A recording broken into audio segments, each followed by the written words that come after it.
you ready?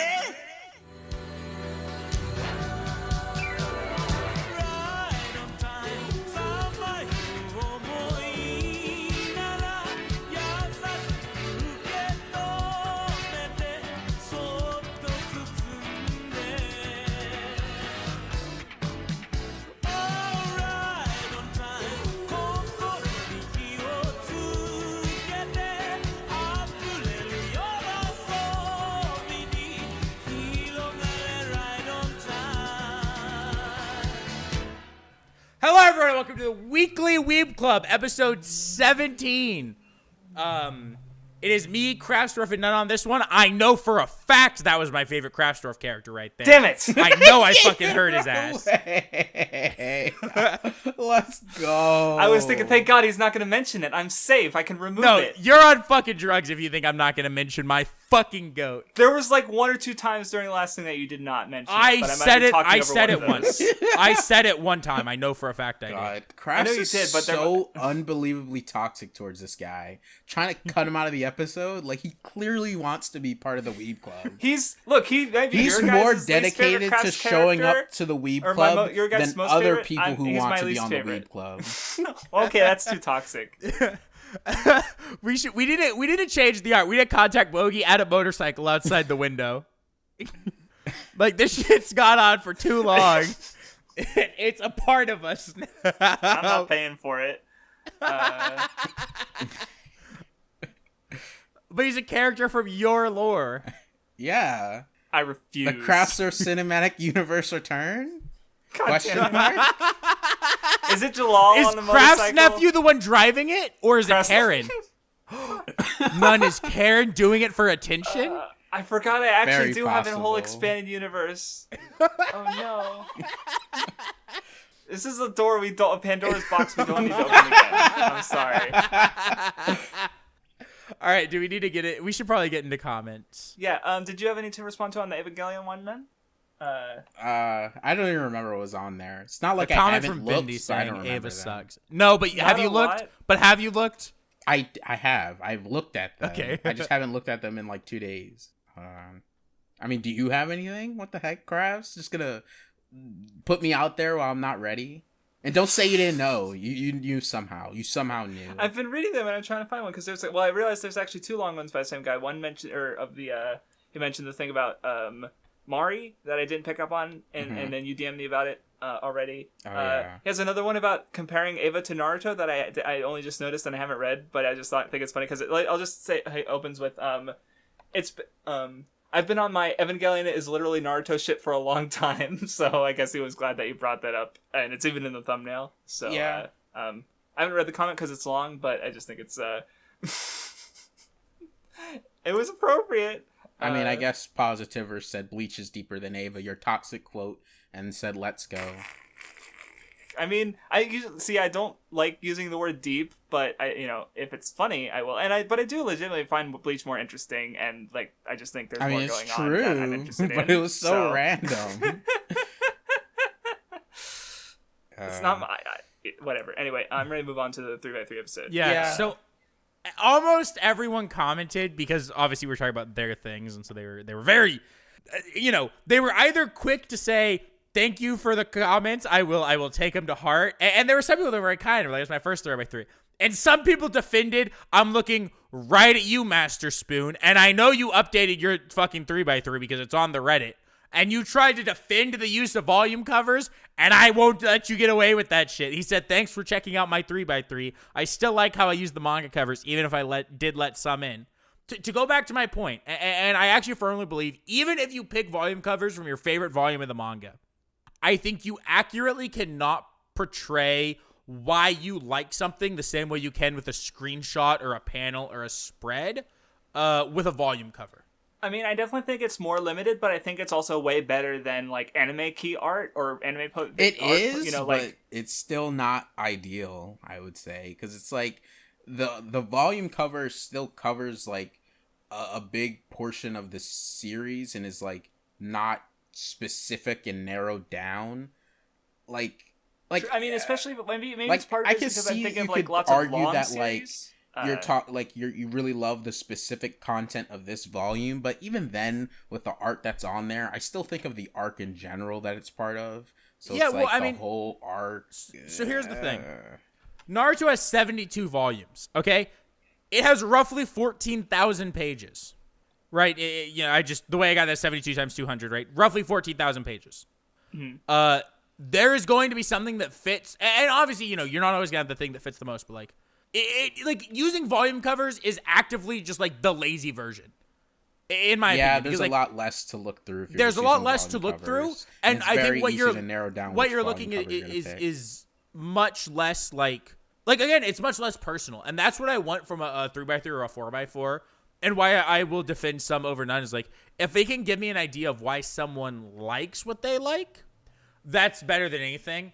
And I think the color argument, but also they're still cringe if they're using white borders. It's black and white. I don't care. No, white borders are bad, but I think white borders are worse than volume everything covers. Else they're going for. Let's be honest. White borders are worse than volume covers, but I think volume covers are worse than using manga panels or manga spreads. Because it's just it's less personal. Mm-hmm. And part of what I want to bring up is just the idea of doing borderless mosaics. It can definitely work.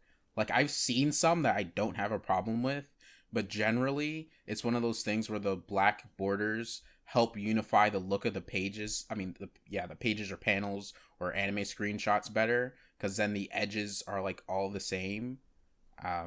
And you have to do a lot more work if you want to make it come together without using those borders. And a lot of people aren't going to spend all that time. And I don't expect them to. So it's just you should put black borders on your thing to unify everything together. Mm-hmm. Yeah, I just wanted to bring that up because I don't think some people understand that. But yeah, I was gonna say a lot of people seem to some people admitted I just kind of threw that together, or some people I thought you were just gonna talk about the taste, so I didn't think about too much about the image choices, which we laughed about. But yes, people seem to be into the idea of remaking their 3x3s. What was it? EC said that they were going to be going through some of their favorites again with the idea of a 3x3 in mind, so that they could pick out good images, right?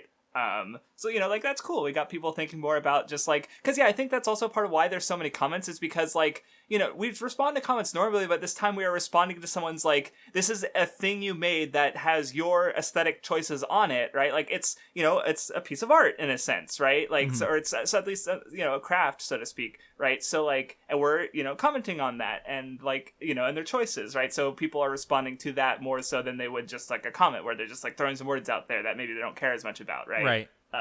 I actually have a bunch of comments that I want to talk about on this one. The first one though is I have to put my hero Nadalin on blast. So Natty responds and says, "Damn, my 4x4 got snuffed. Blue text will get y'all next time."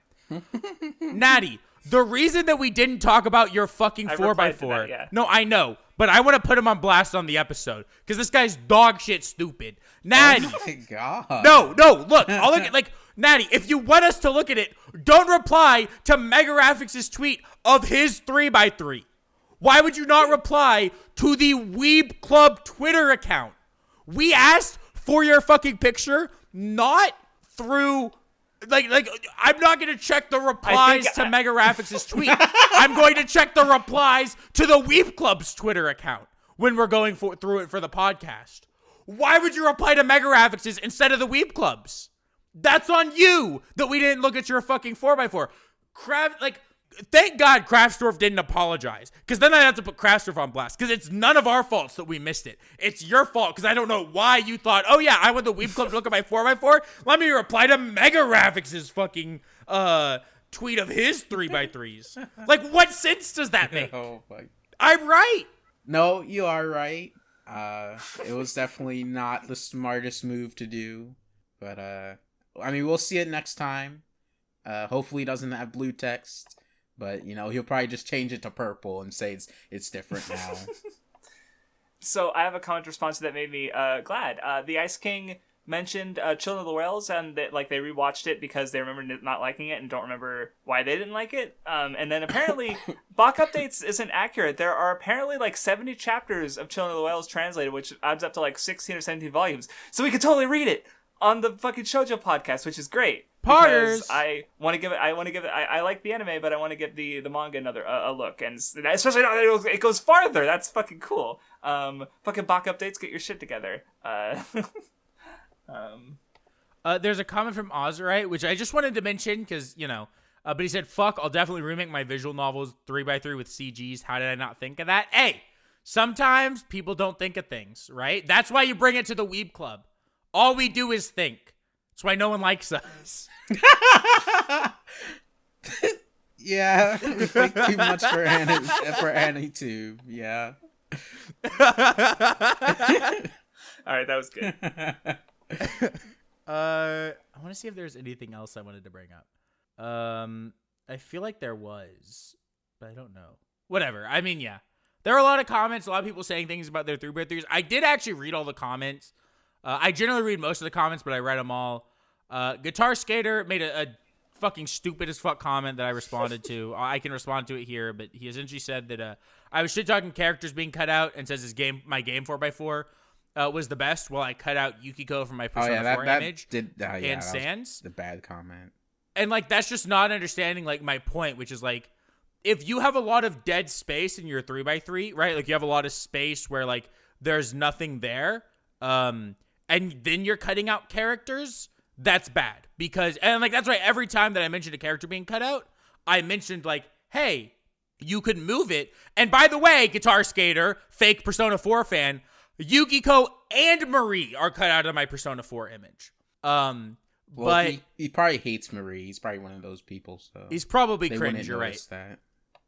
But it's like, it's one of those things where it's like, it's okay to cut things out if there's not room in the image. Another example of me cutting things out, there are characters cut out my Dragon Ball image, right? Tien, and I think Vegeta, Trunks. I actually think Tien, Vegeta, and Trunks are cut out of my Dragon Ball image on my 3x3, but I specifically wanted Gohan and Goku in it, right? See, I think the thing people need to keep in mind with it is like it should be done in a way where they're cleanly cut out, like not like you can see a big part of their body but not their like face or something, right? Like literally with that all Naruto except for the top of ones, his head, his eyes, and headband and hair. Right, like the only reason you know that characters are cut out of either of mine, like looking at it again, the only way you would know that is if you know what it's from, right? You cannot see the characters cut out of either of them because I made sure to cut out them entirely, you know? I also think like one of the pictures on my anime 4x4 that kind of works well is like the little witch picture where Susie and I forget what the other girl's name is are cut out, but their hands are on Akko's shoulders. Mm-hmm. So it's like kind of cool in that sense. Like they're still there, but like they're still there in some form. It's kind of showing that it's emphasizing that they're kind of supporting her. The fact that you can still see their hands there. So I think it's kind of cool. I don't know. Maybe not the best Little Witch picture I could have found, but I think it's kind of cool in that sense. So it's like, you just got to think about it a little bit. Like, I don't think it's inherently bad to cut things out, but, Guitar's comment just didn't make sense. Yeah. I mean, like, technically you're always cutting something out because it's squares and not... Right, like, if you didn't want to cut something out, you would be one of those people who does, like, either for manga, you do, like, spreads, and so you have the entire spread in there, or you would do screenshots, and so it would be a full 16:9 image, right? Yeah. And if you're not... And then the problem, and I mean, we even talked about it, right, with doing 16:9 and trying to do that, is if... you're not a new anime fan, so you like older things because you weren't, you didn't get into anime after 2018, so you only watch seasonals. Is that like, what if there's something that's 4x3? And even with my games, there are games on here that are in 4x3 or aren't like a normal 16:9 aspect ratio, like cleanly, right? Like Kid Icarus Uprising, Mega Man X, right? Like, how can I get screenshots of those? Or there are games where like a screenshot actively would be dog shit comparatively, right? So it's like, sometimes you got to cut things out. Mm-hmm. Yeah. I mean, I don't think I have any more comments from this episode Yeah, I'm ready to move on to Reddit. Yeah. The first one on the Reddit is making fun of Vindy for his upload schedule, I guess. Whatever. No. That video is fucking funny. That you should watch it. It's 10 seconds. It's fucking funny. No, I listened to it. I get it because that's how you feel. But yeah, it is like it is making fun of my upload schedule, but I love that it's because like those are all probably words I would use about Gintama in a video, right? I mean, so in 2033, the Roboco anime will be out, so this doesn't make sense. Shut Vindy the will fuck up. The Roboco anime and become a fan of that. Like, he likes the Gintama anime more than the manga, so he'll like Roboco's anime more than the manga, and he'll like it more than Gintama. That's just what it's gonna take. So that meme doesn't make any sense. I'm sorry. Anyway, Master Spoon decided to remake his 3x3. Yeah, what do you think of his One Piece picture, Crafts? All right, I'm done. I didn't even notice that. I looked at that like 2 times, and I didn't even see that. It's funny. I love it. It's so good. Honestly, what chapter is that from? Is that from a new chapter? Do I need to recatch up? I'm gonna end my life. Do I need to catch up again? I'm behind. Yes. Do I need to catch up? Yes, Zoro and Sanji Little have gay sex on Let's screen. go! God damn it, shut up, Vindy. I hate you. Nothing will make me pog harder than 2 men boning. What's the topic again? Anime clubs. Oh, yeah. Or anime in real life if we don't have anime club stories. I mean, yeah. Like, people we've seen around who like anime in real life in general is basically the topic. Or know of, I guess. Should I start? I feel like you should start. You seem like you have a club story. I do. See, I only went a few times, like around 5, maybe a little bit more, not more than 10, I'm pretty sure. And this is across my entire high school. It was the same anime club. And because I mostly remember because I think I went there at least in 2 different years because I remember them being in different club rooms and it was both at the start, I feel. Because that's the thing about anime clubs, and especially in high school, is the lunch period isn't long at all. So it's like you can't actually watch anime during lunch. But your lunch period wasn't 30 minutes? Yeah, wow, we were going to watch an episode out, and people are going to have to rush, and no one's going to be paying attention anyway. Like, yeah, you have to walk to lunch, and then and if you're getting lunch from the cafeteria, you have to wait in line. And by the time you sit down, you might not have enough time. So. Okay, so then I guess I have a question because mine wasn't a full 30 minutes. So mine was, right? But my high school also... So my high school had 4 different lunch periods that you could have, and so it was one of the 4. But my high school had like 5,000 kids in it when I graduated. Not 5,000 kids in my graduating class, right? But 5,000 kids as a whole. So there's, a little bit over 1,000 kids, I think, in each lunch period. Mm-hmm. But even then, we had like... I'm trying to like picture up my head and count. I think there was 1, 2, 3, 4, 5, 6 lunch lines that all had different food in them. And then, people would bring their own lunch. So I actually think realistically, you probably could have gotten through the line, sat down and watched a period of anime or an episode of anime. The problem is there were APs, so you wouldn't have been able to because the APs would have caught you, right, and made you stop. If that makes sense. Okay. Unfortunate. But mostly I do remember like one club session where like they just showed a bunch of clips of different shows and also the audio was fucked up. Like I remember they put on the Lucky Star opening and it was even in a higher pitch than normal. And I had a friend who was like a 4chaner and he knew it. And he was like, yeah, that sounds fucked. Like, because I had watched this at the time. Lucky Star of all shows, because you wouldn't think. Like, I feel like that's no less Lucky Star than, used to be pop. I mean, I know it was popular and like bigger than it is now, but I don't know. It still sounds surprising. Well, you're talking about a period where if you watched anime at all, you probably weren't that much of a normie, especially or like even because I talked a lot about manga because we were reading One Piece and Naruto. They were reading Kenichi and Bleach. Yeah, I remember hearing about that. Fairy Tail. I was reading Fairy Tail, right? So like we were keeping up with all the popular series and talking about the new chapters as they came out. I remember explicitly reading a new One Piece chapter when it came out during my chemistry class because they had computers and the teacher wasn't giving it was just do our assignments or whatever. And so I just like read the new One Piece because it was Thursday and that's when it came out. Right. So that's just the period it was. But yeah, so like part of the reason I wanted to read Ora in High School Host Club for our shoujo podcast was because I have a memory of they put on clips of Oren and they were like laughing really hard. Like this part's so funny, and then she breaks the vase and they're like laughing, and I'm like, I can barely see the screen, I can barely hear what's going on because everyone's is so loud, and I'm just like Oh, they would like talk over it and like laugh. Of really course loudly they would. They were high react. schoolers. It was, Yeah. it was a decently popular club, so there was just a lot of people in there. Like more than the average classroom. Like people couldn't even fit into all the. Yeah, desks I mean, you're not This necessarily. sounds like when I watch From Air with a certain group of people.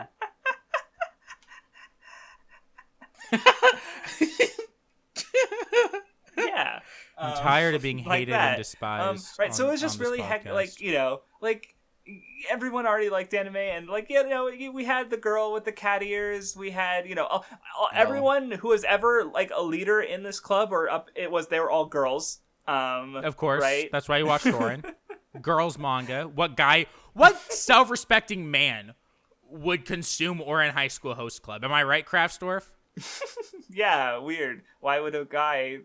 Anyway, let's see. I remember once I think they did like a guess at anime OP kind of thing. For some reason, Code Lyoko was in there, and I was like, Oh. "That's." I mean, it's a French animation. I guess I could see why they would see it as anime, but like looking back, I'm like, "Oh, well, It's anime. okay. I don't know how to say anime with a French accent. Imagine that's what I did, but I was funnier than I am, so I could do that. I do have more stories. Well, in particular, I have like a really painful one, but I want to save that for my anime club. Oh no! So, someone else talk for a bit. I never went to my anime club, but I can tell a story about the gaming club I went to in high school. Okay. But there was like a year where like I ended up like I just for whatever reason my sophomore year like I didn't go home right away because I had some stuff I had to do, but like near the campus, but it was like driving school, like driver's ed school. But that was like it started like school got out at like 2:30 and it started at like 4, so I had like an hour and a half every day. And I ended up meeting these guys. I would just like walk into shops near my like there was like a Starbucks. I walked in there with these guys playing Magic, and I sat down and started talking to them because there was no one else there, and I guess I was outgoing at the time. I don't know how the fuck I did that. Me now would never do that, right? I would sit on my phone in the corner and read manga for an hour and a half, right? But somehow me then just sat down. I was like, hey, like, can I? And then like I ended up becoming friends with them, and I went to gaming club a few times. Like whatever the days it was there, I would go, and we'd play Magic. Sometimes we'd there'd be like there was like a different group. So the way the gaming club always worked was that there were different groups. There was like a big Magic group, and we were like the Magic group. I mean, we were all like everyone there was fucking like nerds, right? But the Magic kids were like the cool kids, I guess, at the gaming club when I would look around. Right? Okay. The Smash players were fucked. They were fucking boomed. The Yu-Gi-Oh players were on another fucking level. Like they were fucking like degenerate, right? That was where you had the kids who like actually would come to school in like fedoras and trench coats and fingerless gloves and shit. That like, fits though. That was the Yu-Gi-Oh players. Like the guy who came to school that I saw for 4 years of high school who literally wore a trench coat, a fedora, fingerless gloves. Never had a class with this guy. Thank fucking God. Was a guy in my high school. He played Yu-Gi-Oh. Oh no, you just reminded me of something There was sad. another Yu-Gi-Oh player was a ginger with like the biggest Jufro you've ever seen. What and like his face was redder than it was. His face was redder than it was white. That's how many pimples this guy had. Like this is just to like build the picture of the Yu-Gi-Oh players. I don't know why the ginger detail was needed. You could have still said he had a really pimply face and stuff. I don't know. You had to know he had red hair. You had to know he had a big red Jufro. Okay. Vindy, My brother has a Jufro. I can say that.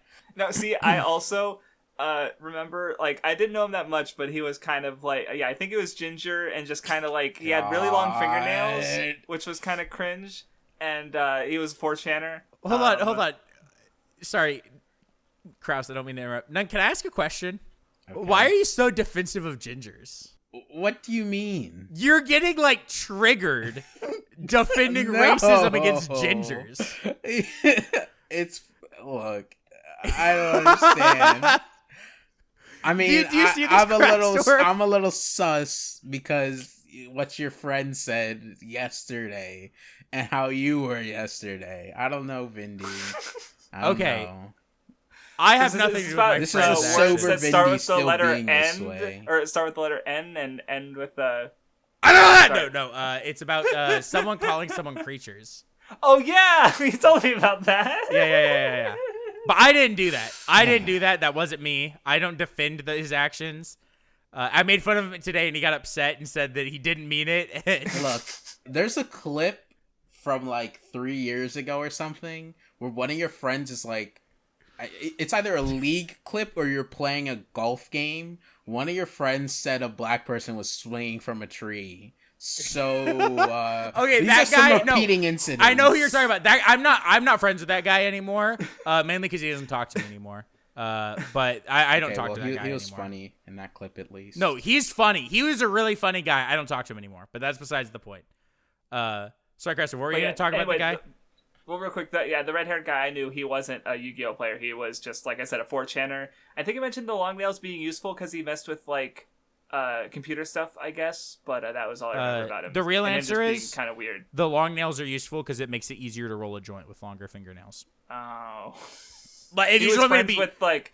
The person he was friends with was, like, a mega stoner. Like... Yeah. The dude, No. Like, if you want me to be honest, smoked so much that he was high when he wasn't high. That was just how he acted. Yeah. Like, No, I mean, there's a reason friend, that from the way you described it, I can tell you why he had long fingernails. Okay. It's because I don't it makes this guy enough to know that he smoked, but knowing that he was friends with my major stoner friend is like, yeah, and okay, that makes literally, sense. it's easier to roll a joint with fingernails because it allows your fingers to get like to tuck the weed into the paper as you're rolling it, essentially. Okay. That's more information than anyone needed to know, but so then there was like the Smash players, impressionable viewers. Why would you nowadays do that, I probably would sit with the D&D players because I think there was a D&D campaign that would go on, but I only went to the gaming club sophomore year because after that I had a lot of family obligations and wasn't able to go again. But the gaming club got shut down my junior year. Because I guess there was like a projector and the teacher was like the leader of the gaming club, didn't give a fuck. And they were watching porn in there and an administrator walked in. Oh my God. So it got shut down. Were you there now that you're bringing when they were watching that? No, that was my junior year when I couldn't go because I had family obligations. Okay. Did none not just listen to anything I said, Craftsdwarf? No, I heard some of it, but... He heard porn and went like, what? Like... It brought him back to reality. So anyway, real quick, because now that you're bringing up cliques, now you're making me remember, because, like, yeah, there was, like, a table where just bunch of people who read manga tended to hang around. There were the Yu-Gi-Oh players, who were at, a bunch of picnic tables outside on, like, the other side of the campus, and, I don't know if I describe any of, like, I don't remember, like, mostly the degenerate ones I felt like were the 4chaners who I ended up hanging out with, because I was also a 4chaner. Like, we'd talk about some shit, but we were a much smaller group. Then there was the gaming club, which they played Smash like 90% of the time. Yeah, gaming clubs are made for Smash Bros. Like that's what they are. Basically, right? I went to my one in college or at my old college, and yeah, I mean it was Smash. It was a gaming and anime club, and everyone was there to play Smash. It was fucking annoying. Like there were some exceptions. Like I remember one time I brought Soul Calibur 2. And it was like winner continues playing, and I literally just played the whole lunch period because no one could defeat my nightmare until like the very end, when someone cheesed it. Craftsdwarf based? Nightmare. I love playing Nightmare in Soul Calibur 2. He's so cool. So we're gonna buy Soul Calibur 6, and you're gonna play Nightmare in that, and I'll play. No, because I hated Nightmare in 3.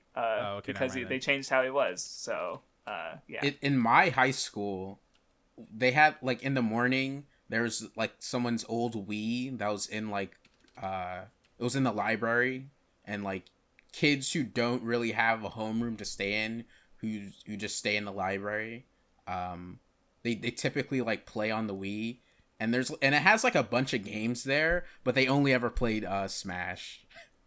Like that's all. Did you ever go just beat their fucking ass? I did. Yeah. I knew you would. Would you?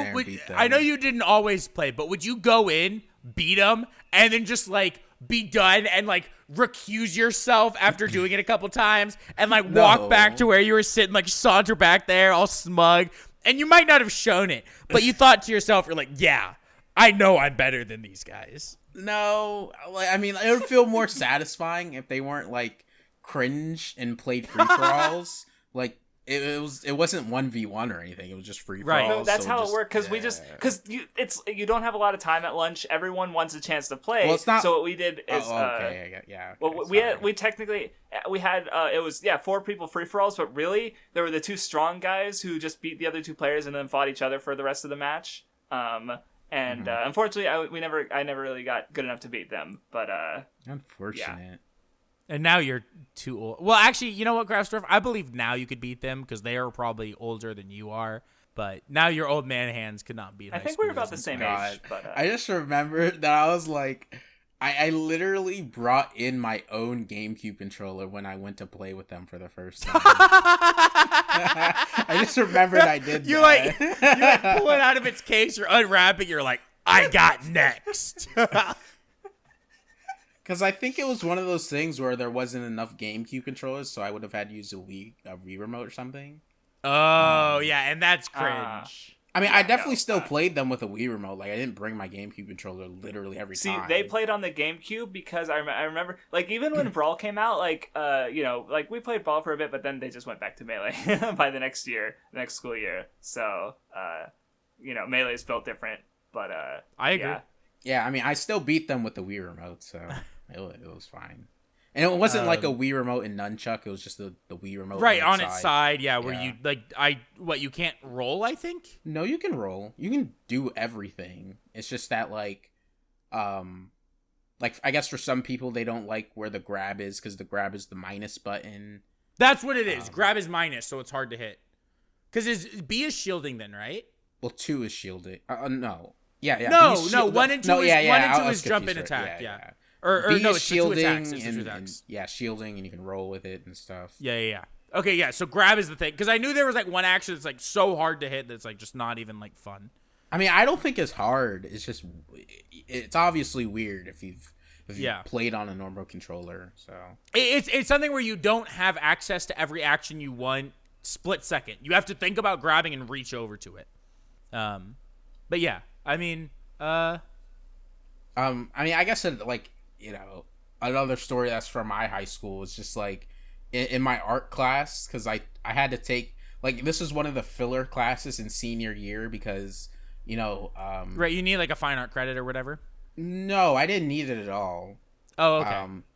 This was just one of those things where it's like I already have all the credits I need in other classes, and realistically I could have just did part-time, but I couldn't get part-time school, so I had to like get extra classes that didn't matter. I ended up failing that too because I didn't even finish the stuff. But right, like you had like whatever you needed like your core classes, right? Like your math, your science, your socializing, your English to pass. And you had everything else, so you just took it just to fill out your schedule so that you could be at school for 7 hours a day. Yeah. So it was one of those classes, and it was like mostly like sophomores. I think maybe there was some freshmen, but it was people who were definitely not seniors. Like, I think there was maybe only one other senior in the class, maybe. And I didn't talk at all in this class because, I guess I was a little awkward, and it was also like I wasn't like, even if I wanted to talk even if I had the ability to, I didn't like anybody in there.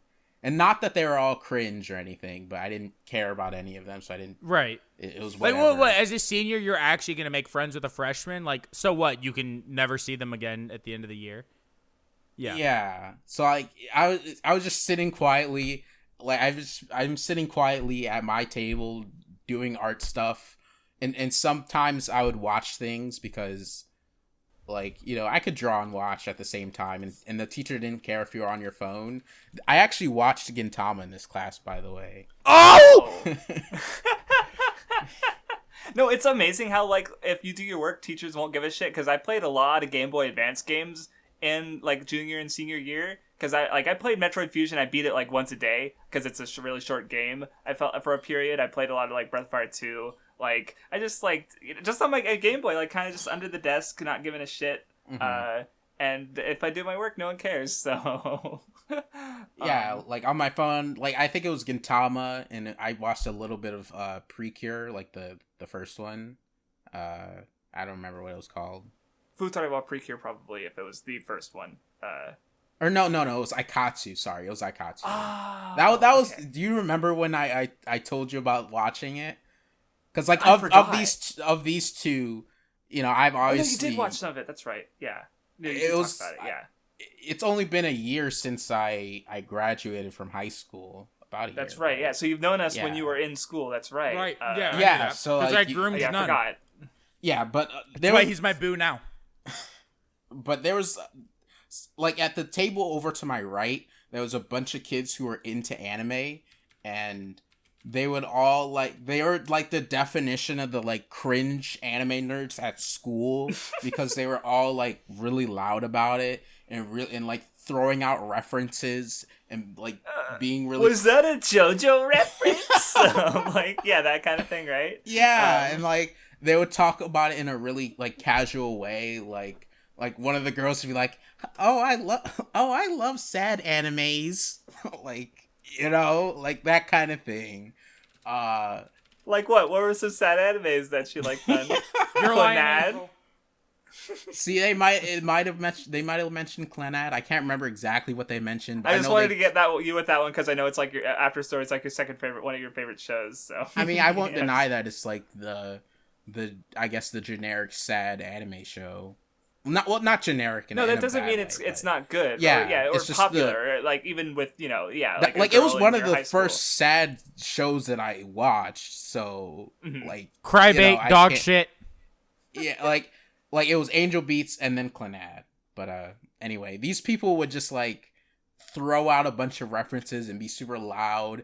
And I know one of the guys in the group would like always stand up while he's talking, so it's just like broadcasting his cringe anime stuff out there for the world. And you're like watching Aikatsu on your phone, like, please don't notice me, please don't notice me, please don't draw No, attention. No, I don't think they were gonna ever notice. Like I was always hunched over the phone and stuff, so it's not like they'd see. But what if they did? What anime is that? It doesn't look familiar to me. See, that'd be really weird if it was Aikatsu specifically, but I didn't watch that much of it, so it would have been Gintama if anything. Well, because like the way you're reclusive there, maybe like, I wonder if he's gonna become a school shooter. But then he's just watching Aikatsu. What cool. the heck? I love you, Nun, but I just had that thought. Like, what if the way you're reclusive made them think that? But like, yeah, like I think. And I'm surprised that nobody ever said anything to them, because I think like they were just like so loud about it, and like everybody else, like I feel like a lot of people in the class were kind of like me, where they were just like sitting there and just kind of like minding their own business. And I know there was this like other kid in the class who also clearly liked anime, but he he didn't like talk to anybody. Didn't want to associate with them, right? Yeah. Yeah, like I saw that he draws, and he had like a drawing of Naruto. I don't remember if it was Naruto specifically, but I know it was a Naruto drawing. In the plastic part of his binder, like he put the paper in front of his binder. And I know I've also seen like another drawing that was there that he did. It was I think it was Kimetsu. I feel like I saw something Kimetsu from him. So, he clearly likes shonen series. I'm trying to think of, like, very specific things that these people said, but, like, I've blocked it from my memory because it's, like, I obviously would want to ignore them and not think about them. So, yeah. I don't even understand how people could be like that sometimes. So I do want to address, because I do actually think this is a very interesting distinction. And obviously, the closest amount of time between graduating was Nun and I. But I mean, Craftsdwarf graduated in what, like 1974? Class of 2009, to say in a non-joking way. But I graduated in 2017, and Nun graduated in 2020, right? Yeah. And I think a big difference that happened culturally between when Crafts was in school and when I was in school is anime became way more mainstream, right? Yes. And anime is more mainstream now than it was when I was in high school, right? So when I was in high school and I got into, because I wasn't into anime the entire time I was in high school, right? It was really going into like my junior year. I was kind of into it, and then really going into my senior year. But I was friends. So I was always friends in high school with like the Asian kids, right? Like the Asians and the nerdy white kids, right? Like I think I've talked before about how my first experience with Monster Hunter was a kid who was actually I'm in his Discord server, but I haven't talked in it in years. And I mean, he's like out of college. I mean, I haven't talked to this guy in 5 years, but I mean, we were pretty good friends in high school. I dare you to send an image in there. You should send that video of the Dragon Ball, Yeah. Talking about, just post that. Do I send the Dragon Ball image or do I send that no, not the Dragon Ball image? The Dragon Ball video. No, do I send the Dragon Ball video or do I send that Fortnite video? You know the one. No, don't send the Fortnite one. Just send the Dragon Ball one. No, but so my first experience with Monster Hunter was him telling me that he was really excited about Monster Hunter, whatever one was on the 3DS. I don't remember. It would have been no. I can tell you the year. I can tell you the year. It was my sophomore year of high school because it was in world history. So it would have been 2014 or 2015. Probably Monster Hunter 4 Ultimate would have been the one because I believe Generations and Generation, or maybe actually the first Generations did come out on the 3DS. So maybe it was because Generations Ultimate came out on the Switch. But the first Generations was a 3DS game. Whichever one came out in 2014, 2015. I'd have to double check because I don't remember exactly because it was either 4 Ultimate or funnily enough, 3 Ultimate came out sooner. I know this guy still plays Monster Hunter because when I go to World on my Steam friends list, he's one of my friends with the most hours in the game. Let me try to find him. It'd be funny if he had more hours than Crafts. He has 327 hours of Monster Hunter World. He does not PC. have more hours. Yeah, I figured that wasn't more than you. Unfortunately, but like the guy's still a big Monster Hunter fan. But I remember him telling me about Monster Hunter, and then the next day he showed up and had his 3DS and he showed me Monster Hunter and he was playing it and I was watching him play it at the end of WAP one day. And that was my very first experience with Monster Hunter, knowing nothing else about it. My first experience was also in high school, even though I didn't play it till afterwards. I remember I didn't see it, but anyway. I remember it was the kind of situation where it's like there's like 5 minutes left before class ends, and so I kind of watched him do the start of a hunt. So like I'm not gonna get into Monster Hunter, watch a guy walk around, look for a fucking Nargacuga. You know what I mean? Like I'm not gonna be like, oh, this looks like my kind of game. And if it was early in the game, it's not even Nargacuga, it's fucking Great Macau. You're right. Like that, right? He's fighting like fucking Lagombi. You really think I'm gonna care about that? Wow, you're fighting a rabbit monster. No, like show him some Adolcar. I mean, he didn't exist at that point, or at least not in the West. But give me some Glavenus or some Bracadios. Right. But no. So I mean, but the thing is, the point I was getting is like all those smart Asian kids, right, and the nerdy white kids all watched anime. You know what I mean? When I got into anime, the way I did it was I asked friends who I knew liked it to give me recommendations. And I got like one show from each of them and then one show that they agreed on. Right. And that was how my first 3 shows, or like some of my first shows were like, Bakano, Madoka Magica, and Gurren Lagann were like 3 of my very first. Because see, those were also some of my first anime, but that's because of discussion on 4chan's anime board that I osmosed it, and they just stuck out to me, so I decided to watch those. But go ahead. Right, and so that's why I watched those because that was what they liked, and I asked them for recommendations. But I remember my senior year, before so in 2016, I remember talking to kids at lunch. One kid, Ryan, who's this Asian kid, was my fucking homie. He was talking about ReZero, and I hadn't seen it yet, but he was talking about how much he liked Rem, and how he was lonely. But none of these kids would have gone to the anime club. You're so toxic. No, because okay, Ryan's never gonna watch this video. Okay. Well, not that one. But because the anime club was for the weird kids who wore collars and the fake tails. You know what I mean? Anime club was at my school was like the weird kids went to anime club. You had people who wore tails at your school too? Yes, fuck yeah. Oh see, my I had my stoner friend was a self-admitted furry, but he never wore tails or anything like that. I thought my school was the only school I mean, at least of the Weeb club where you'd find kids actually going around wearing tails just because of I did graduate the latest. So I mean apparently it's gotten worse, right? So my little brother's in high school now, right? And he's a junior. I think he's a junior in high school. And like after COVID, right? He was telling us that like kids have forgotten how to act in public school. Okay. Like in the first week, he apparently saw 2 different kids growling in the hallways. Oh. See, one of the furry kids at my school barked like a dog. And like, I guess if I were gonna give him the most offense possible, 2 girls were like talking to him, and it was like kind of like a dare, like I dare you to do this type of thing. I don't think it was literally a dare, but it was like kind of that type of thing. So that's why he did it. But yeah, he was still cringe and wore. So they were these 2 girls were Makima, and they said bark for me. Shut up! He doesn't. Wait, have you read Chainsaw Man then? Yeah. Well, you might know the reference even if you haven't, but hey, sometimes I make jokes just for us. Sometimes I make jokes just for the viewers. I got it all right? But no, like the weird kids, right? Like the actual like anime club was like a joke even among the kids who watch anime. And you know who I actually think would 100% say that this is the true as well? If they were here, rest in peace. God bless you is what? Because I've talked to this about this with them before, where it's like the kids who like anime but are like functioning members of society versus the kids who identify with they like anime, right? Right, because like we would talk about all sorts of things, right? We talk about class, we talk about just like random bullshit that guys will talk about, and then we would also occasionally talk about anime, right? Mm-hmm.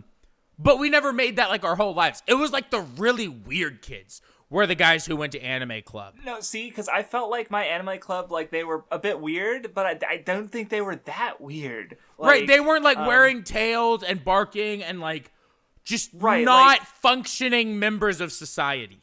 Yeah, like, my anime club, like I said, I think, especially comparing it to all the other cliques, like, okay, like, I mean, like I said, the most degenerate one was, like, the one I was in, because, like, we weren't, like, it was only about, like, not even 10 people, but we were weird, and one of them was my best friend, who is still my best friend, and I've known him for over half my life. And, well, I'm gonna get back to because you mentioned the fedoras and long coats. So here's a sad story, but it's also fucked up. And please I guess don't tell me you wore a trench coat and a fedora. No. There was a guy who wore a fedora and trench coat in high school, and I didn't know him that well. He kind of hung around the same table as like it was both the manga readers and the goth kids, I guess. Okay. So why didn't you get a big titty goth GF? Because I didn't want a girlfriend. Cringe. But anyway, so years later, I'm talking to my best friend at his house, and he told me that the guy who wore a long coat died. He apparently fell and hit his head, and I go, oh, I thought you were going to say that he fell because he was wearing a long coat, because that's how we remembered him from high school. No, that's what happened.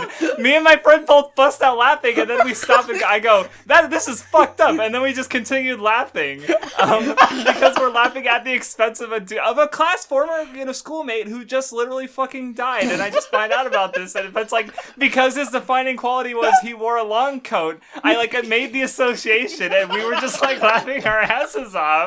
And now you guys are laughing. You're so Craftsdwarf might be the most toxic person I've ever known in my life just for that. And then, never mind. Second after Mega Graphics, because I heard about things Mega Graphics said on a completely different thing that is so fucked up. It should just fucking hell. But Craftsdwarf is the second most toxic person for things he said. I mean, you guys laughed, so I can't be that much worse. But I still thought of it. I'm just wondering how Vindy felt like he could make fun of some of the kids at his school, and he was literally goth in the past. Shut up! I am not the Garugamesh guy. I don't even look like him. Craftsdwarf, do you think I look like the Garugamesh guy? Do you want an honest answer or do you want a funny answer? Honest. No.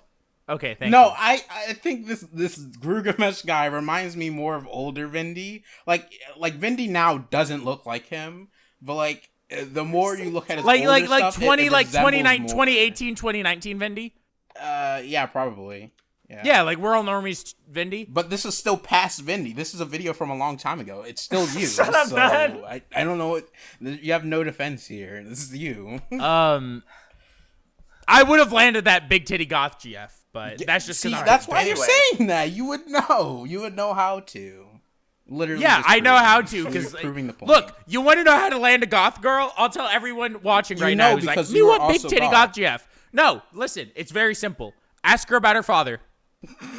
I know where you get that advice, but anyway. I do get that advice from Dick Masterson. Yeah, that's But right. especially with goth girls, you know they have daddy issues because if you don't know the tried and true method, the more piercings you have, the more issues you have with your father. No, the guy who had, So every girl has minimum 2, right? 1 for each year. Goth girls minimum like 5. Ask them about their father. The guy who had the goth GF we talked about manga a lot because he read the shonen stuff. He was just like a blonde kid, kind of dorky, but we all were in some way. But he just reminded me of him, and I forget what his name was. But also, where I was going, I guess like to just mention the clique I was in. Yeah, we were the weird ones. My best friend would we would just like have conversations about, because he was on it. He had a kick where he just like looked up the weirdest porn he could, and he would describe it to me. Like, this is just like where like I was, okay? Like we were the weird kids. One of those weird porns he described to me of like, ew, this is so weird. It turned out to be one of your fetishes in the future. I don't think so. We've talked. He knows my fetishes. We've talked about it, but I don't remember him. He knows and you won't tell me. Didn't Crafts tell you what the heck? I could No. have sworn that was a point. No, the deal that was existing, that still is existing actually. Yes, go ahead. Because I won't let Craftsdwarf get out of it. Is that yeah. We talked about Berserk, and Craftsdwarf said that one of his fetishes was in Berserk. There was one scene in Berserk that gave me a boner, and the deal was, if someone is able to guess what that scene is, I will tell Vindy what that scene is, and no one else. Right, and no one has guessed it. If someone guesses it and he tells me, I won't tell you because I respect my friend Craftsdwarf's privacy. Look, do you want to know why I haven't told any of you guys? I'm not gonna tell what. Okay, and I'm not gonna make fun of you about it. Look. I'm sorry. He's the only one who would just continue. He is the one who would make fun of you. You know what would be really funny? If you said it on this recording right now, bleeped it out, and we were sworn to secrecy and never told anyone. See, well, because, like, part of me wants to, on some level, like, just be open about it and just be done with it. The other part of me doesn't want to with people I am on a weekly podcast with. Because, like, the people who do know, like, we don't, like, talk publicly like this. Like, I'm on a platform here. It's a little different, right? I feel different about it. Right. And that's mostly the reason. Look, I'm not gonna, no. None's gonna pressure you. Craftsdwarf, I'm not gonna pressure you to say anything you don't want to. If you're not comfortable doing it, you are more than justified in your thoughts. I mean, part of me thinks like it's maybe not that bad because like none of you've talked to me about some of the shit other YouTubers will talk about publicly. But now, like, I don't know, that being I'm also said, kind of awkward about it. Me immediately after saying I won't pressure you, I will say the content that would happen if you said it right now, bleeped it out, and none and I were sworn to secrecy would be unreal. I can't. I tried, but my body rejected it. No, then you're good. Hey, you're good. I respect that you couldn't. I do too. I'll respect that. I won't bring it up again. But all right, okay. But anyway, well, just to give an example, is apparently he describes me squid porn. I want you guys individually to so Vindy first. What would you describe? What do you think that is? Just from hearing it. Quick porn? Squid porn. Squid? Isn't that just tentacle porn? None. See, I wanted to say that since there's for some reason a difference between squid and octopus porn, that maybe it's more Squidward porn? Maybe it's more so that like since the tip of the squid is more like a dick, it's like sticking a squid inside of a girl's pussy. Why do you know that this tip of None a squid is fucking based. He basically, it's a live squid is inserted into the vagina of a woman. That is squid porn. What? Like but like I'm the 3D, not the like least into this, and I could guess. Wait, None's just giga-brained. Wait, that's the only explanation. But 3D. None, you have shown you are the least degenerate of anyone on the Weeb Club. Like your fetish is like girls kissing or something like that. Like I mean, I've recently acquired. I mean, it's what not is like, it? You have to tell me. I'm not. No, no, you have to tell me. I'm not. If you're gonna ask Craftsdwarf, DM me right now. No, I will tell Crafts if he tells me his. But not me. I will be so transparent. You'll show me yours if I show you mine. I got it. But my fetishes from 2017 are outdated, so I also have fetishes that are not known. I don't care what this episode took a weird fucking turn, by the way. We're doing the PCP fetish episode next week. Hey, you know what? Can we all agree? No, hold on. Craftsdwarf and Nun. Will y'all agree? If we get 100,000 likes and 1 million views on this episode, we'll do a fetish episode next week. Okay. I mean, yeah. Okay. There we go. Hey, 100,000 likes and 1 million views and a fetish episode's coming your way. But yeah, like, but anyway, so that, go on. I mean, I guess to just, clarify the fetish thing, it's like, I don't think it's like the most vanilla thing ever, but it's not like some uncommon thing that's like I've seen other people with the fetish, so it's not like right. Okay. But yeah, and just to finish my thing, I was just using that example just to show how weird we were, because 4chaners, we just talked we just talked about whatever and hung out, and that's like, he's still my best friend, right? So like we clicked really well, and so yeah, but I guess to go back to the anime club, like I already told the long coat story. So one of the big difference, at least for me personally, because when I was in high school, what was the series I liked the most? Like, I mean, okay, nothing's changed. Oh, I know where this is going. Well, one thing has changed, and that is that the way people talked about the big three in high school versus the way people talk about them now is completely fucking different. Oh. Because if if you guys would say, like, what's the general opinion of, One Piece and Naruto now? It's that Naruto One Piece is the best of the big three. It's that One Piece is the best of the big three. You know what? I'll actually take it a step further than Nun said. I would actually believe that the general opinion now, and by general opinion, I mean general opinion of people, not people who are passively into anime, but like people who are like anime fans. The general opinion is that One Piece is the only good one of the big three. Mm-hmm. And I think that's just fucking true. I mean, I wouldn't go that far. Like if we were to include like the wider scope of AniTube, I would not say that. But if we're like very narrowing it down to like our sort of community, then yes. Like, chapter reviewers and shonen people still like Naruto, even if they say dumb things about it. But I'm talking about like the deep anime community of like people who like, you know what I mean? Like the I know what you mean. People. Like I don't think it's wrong if you're looking at it that way. Well, and the reason I want to specify them is because I think that when Craftsdwarf was in high school, those were the only people that existed in the anime community. What? Wait. What? Who only existed? The people that are deeper, like deep into it, right? Okay, gotcha. Like there weren't like as many like passive anime fans, and they're definitely yes.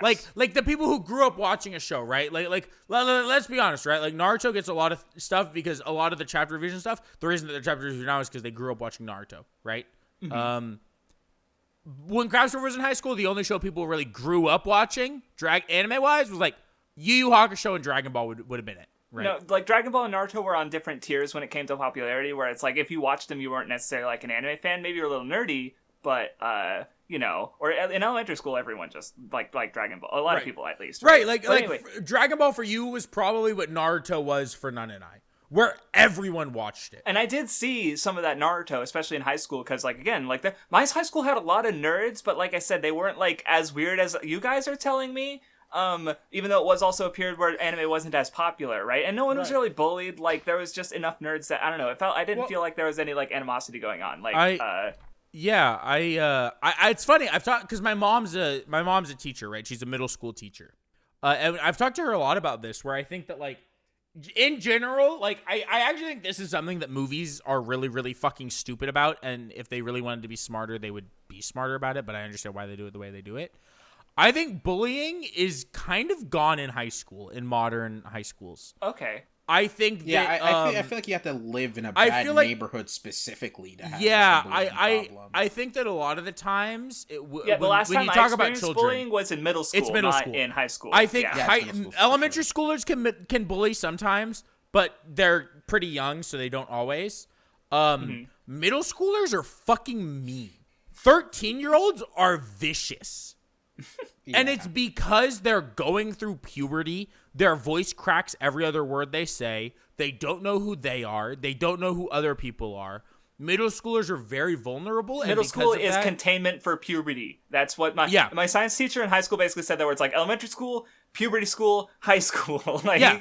No, I mean, that's what it is, right? And because of that, because it's puberty, which, like, you know, we've all been through puberty.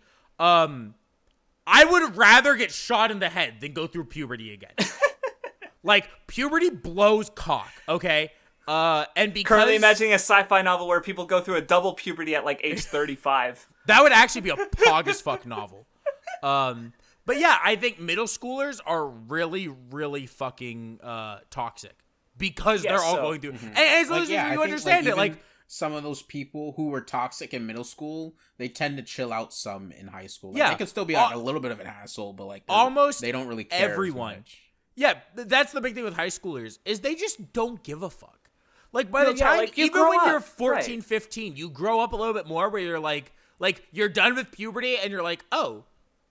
And maybe freshmen still have some of this, but especially when you're talking about, like, an 18-year-old, they don't give a shit. No, see, like, funny story. This year, I was at the grocery store, and I was talking to my former coworker who I'm still friends with, and someone came up, and he was talking to him, too, and he looks at me, and is like, did you go to my elementary school? And I'm like, I did. And I kind of recognized him, too. And he, like, mentioned, like, you know, he apologized for basically bullying me at the time. And I was like, I was a mean kid, too. I don't fucking remember. Like, we were adults, right? Like, I'm 30. Right. We were both, like, 30, right? Like, you said it was recently, right? This happened this year. Okay. Like, we're both 30 now. And he apologized because, like, we're adults now, right? Like, it's just... and even in high school on some level, like he remembers something that happened in the 50s. Like, what the heck? I barely remember anything. I don't remember anything specifically this guy did. Like, he wasn't one of the ones I mentioned on the fight episode, right? But anyway, to finish what I was going with, nowadays One Piece is deeply respected. Naruto still has a lot of fans, but it's also like got a lot of shitty discourse around it too. In high school, when I was in high school, it was the reverse. Everyone liked Naruto. And nobody liked One Piece because One Piece had the 4Kids dub. Yeah, like okay, that's actually not entirely true. The manga readers liked One Piece, and like you even pointed out to me, and I realized how accurate it was. How the 4Kids dub almost kind of protected One Piece in the discourse because no normies who were watching anime become a fan of One Piece unless they went online and watched it subtitled or read the original manga. Right. And so got because the good version. Yeah. Because so you didn't have the like since the 4Kids dub was going on, people held off on getting into One Piece till like way later, I would say. For a lot of so there people, was none of the Bleach peaked in Soul Society or Bleach, Naruto's about. I mean, people One Piece peaked in Alabasta. No one says that, right? I mean, people still like One that Piece arc a little bit in terms of just preferring there like is the first half of the story. Or there is definitely like people who prefer pre-time skip, but it's such a minority compared to Bleach and Naruto. Nobody has like a Rock Lee moment for One Piece where they're like, oh, Rock Lee. I guess Naruto's about hard work and stuff, you know? Yeah, and even people who like, because I've met people who like Alabasta as literally their favorite arc. But they still like One Piece a lot. Like, it's still like one of their favorite things, even if the Alabasta just happens to be like. But it's and that's uncommon. I would say a lot of people I know like Enies Lobby or the Paramount War or Whole Cake Island or they're already thinking Wano is probably going to be in their favorite arc because it's been so good, right? Like it's. But when I was in high school, it was either you're like at the manga reader club or your idea of One Piece is the 4Kids dub, which is it's bad. It's bad. So my cringe story is great. I was in the anime club, and we had the club leader was asking if we had ideas for what manga would we want the library to stock to give them suggestions, I guess. And it was my turn, so I excitedly raised my hand and go One Piece, and everyone laughed. No, Craftsdwarf, I'm so sorry. And the do you want me to beat him up? I'll go beat up a bunch of 30-year-olds. The club leader basically did like a motion to like pat my head, and she didn't actually touch me, but she did that kind of motion, and she was like, "Oh, it's silly pirate manga," and I'm just like it. Like I think about that moment, and again, I'm just like, it's just so wild to me how things have changed. Like now I'm like a respected member of like the One Piece community. You were in that One Piece art. Yeah. It was cursed, but I was in there. I mean, hey, somebody the had second to revision say put in specifically. Craftsdwarf, but you still made it in. Like, technically that's like the second version, and he did a earlier version, and a bunch of people went, "Hey, you don't have this guy." And some people mentioned me apparently because I was in the second version. You're so based. What is it like to be you? No, yeah, so it's like, it's just, but it's when I think back, it's just like, because that's what One Piece was to anime fans at the time, right? If they didn't read the manga. And so, like, I just wanted to share that story as just, like, because, like, it was embarrassing that like, it's just so wild to me that how different it is, because, like, I do wonder if, like, part of, maybe the reason I like One Piece so much is because I had to be defensive about it at the time, and because I did really like it, and now I had to think about it more, and that defensiveness kind of grew into, like, a level of love that I just don't have for anything else, because, like, even aside from that, like, I've liked it for over 15 years, I haven't needed to be defensive about anything else that I liked, right? Like, I wasn't a fan of Sword Art Online in 2012. If I had, I might have a chip on my shoulder about that, right? But I got into it, like, last year, so it's like, whatever. I don't care about all the bad discourse, right? So, you know, I just wanted to share. I guess again, like, I will offer it, Craftsdwarf. I know I haven't been in a fight. I could take as many 30-year-olds as you can throw at me. Do you want me to go beat up the people who laughed at you from your anime club? Let's go. I'll just go through my yearbook and, like, I remember this guy. Get his name. Go look him up on Facebook. Find his address. Would that give you some kind of satisfaction?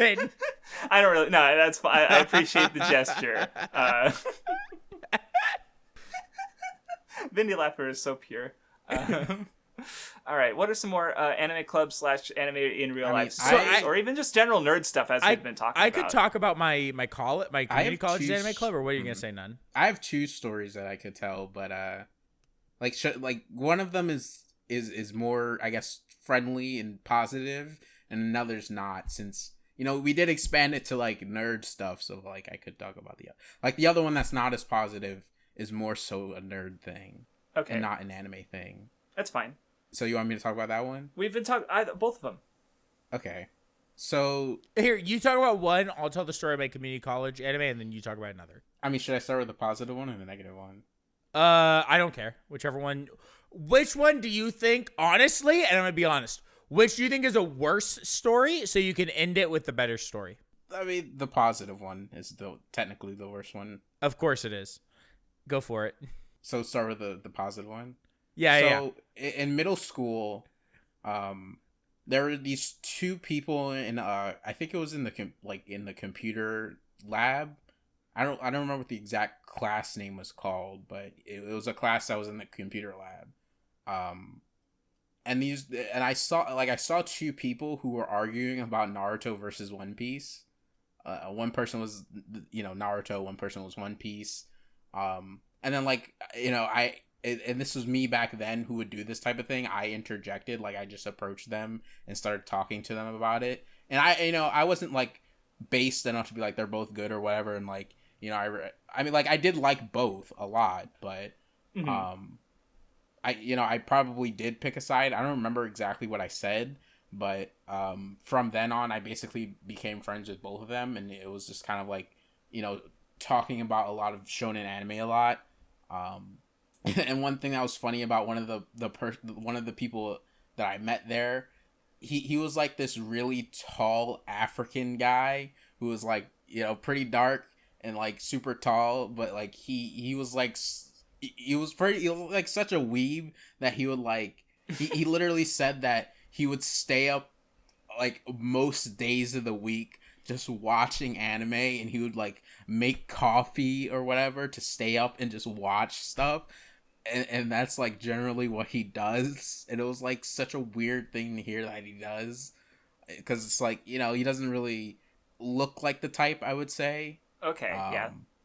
And, like, you know, I don't remember how, like it's weird that he said that, because you would think he, like, watches a bunch of different shows. And maybe he does, and he just never, like, talked about it, because maybe, like, the other guy or me seems more normie to where we usually watch. No, yeah, I understand, because like when I talk to my coworker friend or former coworker, like, he mostly reads, like, battle manga and action series. Like, I did get him into Plunderer, but that's what we talk about. Like, I don't talk about, like, Sangatsu, because he hasn't read it, right? So, you know, like, you keep your conversation to the level of the people or what they know, right? So, right, because I think here's the problem, and I actually kind of do want to go off on this tangent, because I do think there's a lot of people probably who listen to the Weeb Club who probably, because you're listening to the Weeb Club, right? And, you know, I do, like, while the Weeb Club does defend a lot of shonen series and a lot of series that don't get a lot of love, we're essentially 1.3K subscriber podcast, right? If you're listening to the Weeb Club right now, you're deep in this shit. You know what I mean? You're a nerd, right? Like, right. Like, you're a fucking geek, bro. If you're listening to this shit, all right? I remember the fan fiction video that Crafts made. If you're watching this, you're probably a nerd. Or it was either the fan fiction video or the Chai Furry video. No, it was the fan fiction one, I think. Because I was making a point about, like, how, if you make fan fiction, you're also probably a nerd. And if you're watching a video on this sub-count level channel, then okay. Yeah. But the point I want to make is that, like, that's something that people should do more. Do not just, like, show your power level when you're talking to people who don't know it, okay? Yeah, I get that you've seen a lot of anime and read a lot of manga and know a bunch of stuff that they don't know about, okay? But, like, and I've been talking about this recently because I you know, I'll talk to people at college sometimes, and, you know, if I mention, I've had a conversation with anime about it with anime, and I've had a conversation about it with manga. Or with games, I'm sorry. And in both instances, you play the normie route, right? And what I mean by play the normie route is do not just do the thing that I know you'll do if someone in fucking, like, someone who's deep into anime on, like, Annie Twitter or fucking 4chan or whatever the fuck, or Discord will say, like, what are your favorite anime, right? And name the most obscure shit. Think of your favorites, right? Probably name your very favorite. And then start naming things that you like a lot that are very normie, right? So if I were to do, like, my favorite manga, right, I would go, like, I would actually say Naruto first.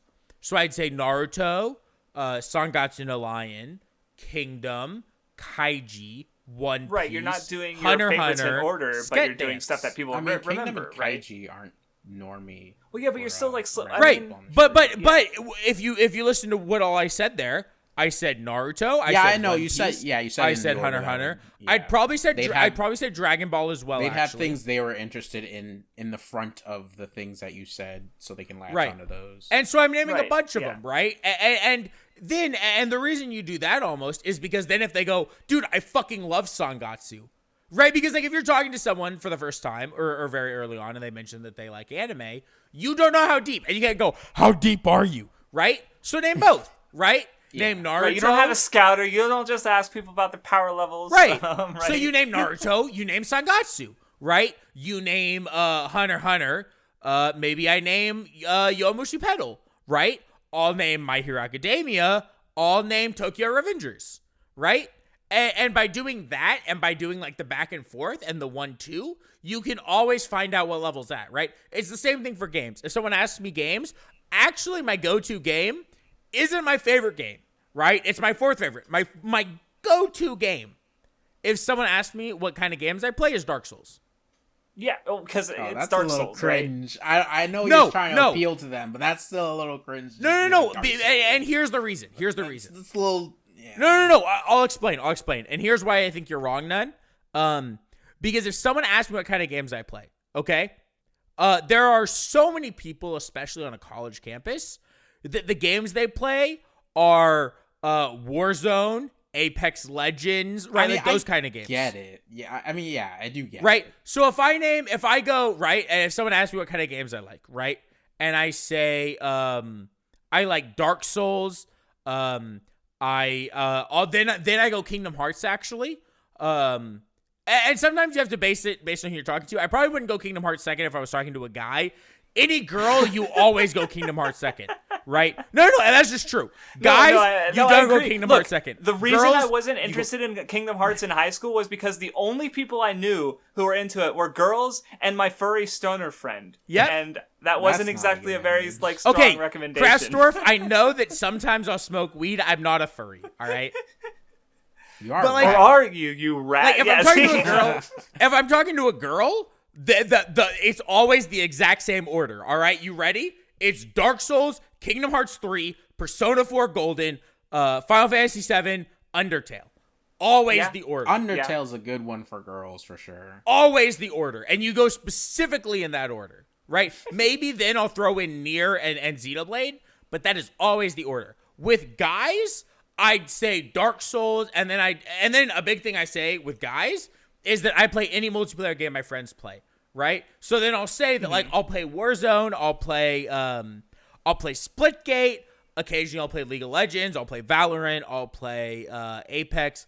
And the reason that you specify I play what my friends play when you say that, and here's why you do that, is because, first of all, I do only play those games with friends, but then also they understand if I say a game that they think is garbage, they're like, well, he's playing it with his friends, so I get it. Or if you play a game they're interested in, they're like, oh, maybe he can play with me, right? Like, right, it works exactly. both ways. Exactly. So, but the key point is, when you talk to people about the things you're interested in real life, don't go right to like the deep fucking the deep shit, right? Like, I sort of asked me like what kind of games I play. I went, no more heroes. Yeah. Like, I'm never gonna make any friends doing that, and the friends I do make are gonna be the cringe anti-Twitter users that beg people for money every week because their parents told them that they were grounded because they failed their classes because they just don't have social skills. Okay, yeah, and I know saying that a lot of y'all like no more heroes. Okay, but the chance that in the field, right, in like real situations, if I said no more heroes, Xenoblade, you know what I mean? Like, I went like for the deep shit. I would like actually find people that like I wanted to talk to is like rare, you know? See, like, yeah, I did a similar thing, not even that long ago, where I was talking to somebody about, like they kind of, like, I don't remember how it came up. I think it was just like kind of a general question of like what I watch, and instead of like going for anime, I just went for movies, and I basically mentioned watching the MCU with friends. So, okay, you know, instead of just saying, you know, anime series. Yeah. And stuff. So for what I watch, like if it's a more broad question, like what I watch, I'm lucky enough that I fucking adore sitcoms, right? Right. Because that's a very normie kind of thing that a lot of people have very some normie experience thing with it, right? And yeah. I've seen a shit ton of sitcoms, right? So I can have a conversation about sitcoms, right? Or I can have a conversation about other American shows, right? Or the MCU or things like that. But here's the problem that I think people also need to be aware of, and this just almost is like a personal thing, like for you yourself more than anything else. Don't hide who you are too much, right? Like, I think it's bad to be in a greeting conversation with someone if you are someone listening to the Weeb Club and you fucking love anime, right? Don't hide the fact that you watch anime, right? I mean, be open about it. Do that a little too much. I mean, like, I won't just completely deny it if somebody like said it or suspected it or something. But I usually nowadays wouldn't really. So here's how I describe like the way to do it, right? Don't say that all you watch is anime, right? Because I do understand that anime fans definitely have a fucking negative stigma, right? And look, yeah. As like someone who has been called a Chad more than he deserves in the anime community, that means that, like, you know what, y'all motherfuckers got some problems. All right. And yeah, that's what I was gonna say. Is like, if you do only watch anime, and this is speaking as someone who is struggling to remember the last non-anime thing that you watched Guardians of the Galaxy. Yeah, that's not on Wednesday. MCU, obviously, right? But it's like, well, what else beyond what I'm doing with friends? Like Ruby, like, you did that with friends. Yeah, try to branch out. So obviously I finished branching out Ruby is Volume 5 alone. Sorry. Oh, okay. So yeah, I mean, branching out's good, and branching out's not just good because like whatever. Like, there are good shows. Like, I had my brother who watches a shit ton of anime and reads a bunch of manga. Today, he texted me and he was like, hey, I just finished season 1 of this show and you should watch it because I've been thinking about it all day. And you know what? I'm starting episode 1 of the show tonight after we record, right? Okay. You know, it's kind of like... Oh, sorry to cut you off. Well, I was just saying, like, yeah, like, branching out's important, but I think on top of that, it's like, you know, even if you don't, right? You have some Western movies or shows that you like. Mm-hmm. Even if it's just Avatar, because, it's basically an anime, and that's what I watch. Look, be honest about liking anime. Never hide that you like it, right? Because the worst case scenario, like, isn't that people won't talk to you because you like anime. It's that you will become friends with people who hate people who like anime, and you can never admit that you like it because then they won't talk to you, right? For example, right? And this actually showed up on my stream last night. It literally came up where, we were talking about how I love anime and I talk about it all the time, but I don't talk about it in front of my best IRL friends because they don't care. Mm-hmm. Yeah. But I would never hide that I watch anime or anything like that, right? Like, they know that I care a lot about anime. They know I have an anime podcast. Only one of them listens to the anime podcast because only one of them watches anime. Right. And if they ask me, I would tell them, don't listen to the Weeb Club. You wouldn't get nothing out of it, right? They would listen if I asked them to, right? Because they care about it. But, like, that's the thing is, like, do not hide who you are, right? Don't hide that you watch anime. But, like, don't then also flex your power level. Say things that you can try to connect to people with, right? The reason, if you're watching this, you like Naruto, even if you think the Naruto manga is dog shit, or the Naruto anime is dog shit, and Naruto anime would watchers never, should be fucking shot. If somebody said If they like Naruto anime, I would not be toxic about it to them in real life and say the Naruto anime is bad. I like the manga. I would just say I also like Naruto. I wouldn't necessarily specify I like the manga. And also, if they ask you what series you like, say Naruto. Even if you've only read it, you can mention that you've only read it and haven't seen it later in the conversation, right? And you know what? That's the thing where if you've read it, and especially if they're the kind of person where they're not going to shit on Naruto right away, you are more than fine being able to say later on, oh yeah, I've only read it, so I haven't seen it, right? If they mention anime-specific stuff.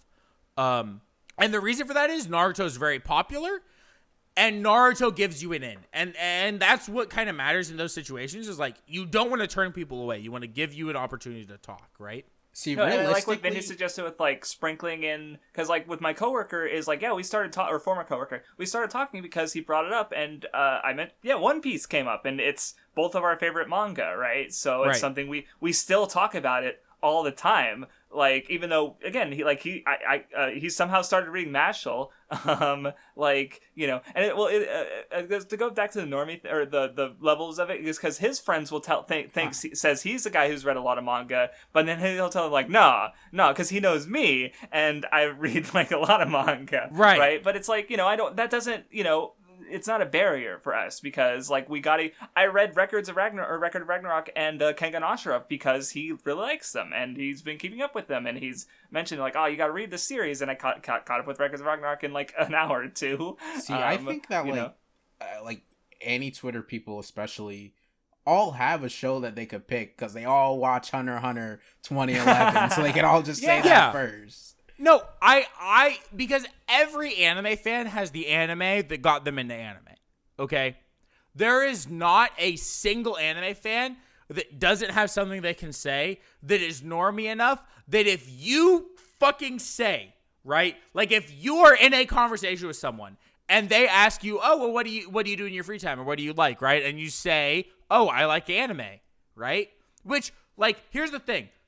5 years ago, 10 years ago, right? When Craftsdwarf and I were in high school, maybe you don't say all the time that you like anime. In 2021, do you know how free you are to say you like anime and honestly not get judged? Yeah. Oh, yeah. Like, you could be in a conversation where someone says, do you like fucking anime, right? And you can fucking answer them. You know? No, it's much more. I was at the fucking working at Target, and there was, like, a fucking, like, older dude. I think he might have been a gray hair, not, like, super old. He had an MHA shirt. Yeah. I didn't start a conversation with him. Spirit. Oh, I guess you didn't like him because he likes MHA. Never it's mind. more that I was working, and I'm that guy is not too old for shonen. Right, like, yeah, and so, and I guess I wanted to finish off with just, like, because we've been having this conversation lately. I had it with you, Vindy, where, and, there's some other people about how, like, school year's starting, some people are in college, they're around people they don't have friends because they moved or something like that, and, like, so when I was in community college, in one of my classes, there was a girl who had a hoodie that had the Osamatsu-san, like, green cloud thing on it. And so I started a conversation. I'm like, hey, where'd you get that? And for that, like, half of the school year, I had a group of friends who I talked to because I started talking with them, and we'd talk after class for a bit before I went home. And so, like, if I can talk to people about their anime clothes, like, you can do it, is what I'm trying to say. Like, so, you've seen what I look like in real life. I'm hideous. But, you know, just saying, like, because, you know, Vindy, you've talked about how you're shy, which, it's kind of caught me off guard, because the way you act, you know, we talk, of course. Well, but you're not, you know me.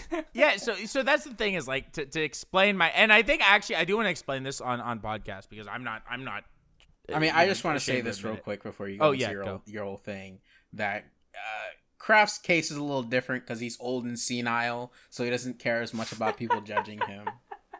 Right. Go ahead, Vindy. I'm sorry. Yeah, so I mean, okay. I know that on the Weeb Club and the way I talk, and I actually also think this in terms of just the Weeb Club in general. I know that I seem like a very confident and like outgoing person, and like I mentioned in a story I told earlier today, I used to be, for sure. But I think since I've been in high school, like since I graduated, I definitely have been a little shy in the sense that, like, I just don't talk to people, right? And part of that's that I'm very confident with the friend group I have. And for a long time, you know, when it started because when I was in community college, I didn't want to talk to anyone. I didn't want to make new friends, right? I had friends. I didn't need anyone else. I had friends who lived where I did. I had online friends. I didn't feel like I needed anything. So I got into this habit of, because I was very, very shy as a kid, right? Like, I was the kind of kid who, like, when I was like 3, I would hide behind my mom's legs when someone would try to talk to me, right? You had a speech impediment, didn't you? I did have a speech impediment, yes. I said my R's as W's until I was probably 10, maybe 11. Mm-hmm. I like had a very serious speech impediment as well. How did you say the word raps? Like, what word? WRAPS. Like, how did you say that? I would have said that as WAPS. Okay.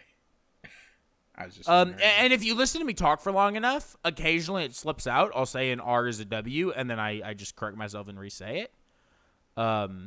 Because, I mean, like, it's the natural way that I used to talk, right? I literally was in speech therapy for years. Mm-hmm. And it wasn't like, I was in speech therapy where I would go to speech therapy, and then every day I would go home and practice it to talk, right? Mm-hmm. Like, I worked to fix it. But, yeah, so for a lot of reasons, I was also bullied from, like, 1st grade to, like, 7th grade, like, pretty hard. So, I was really shy. And then I got pretty outgoing, actually, in high school, and was, you know, I was pretty confident in who I was. And I still feel like I gained social skills, not naturally, but through, like, working really hard and, like, paying attention and being quiet and watching people and learning, you know, how to communicate with people. But then I spent years in community college not talking to anyone. So then I got shy again.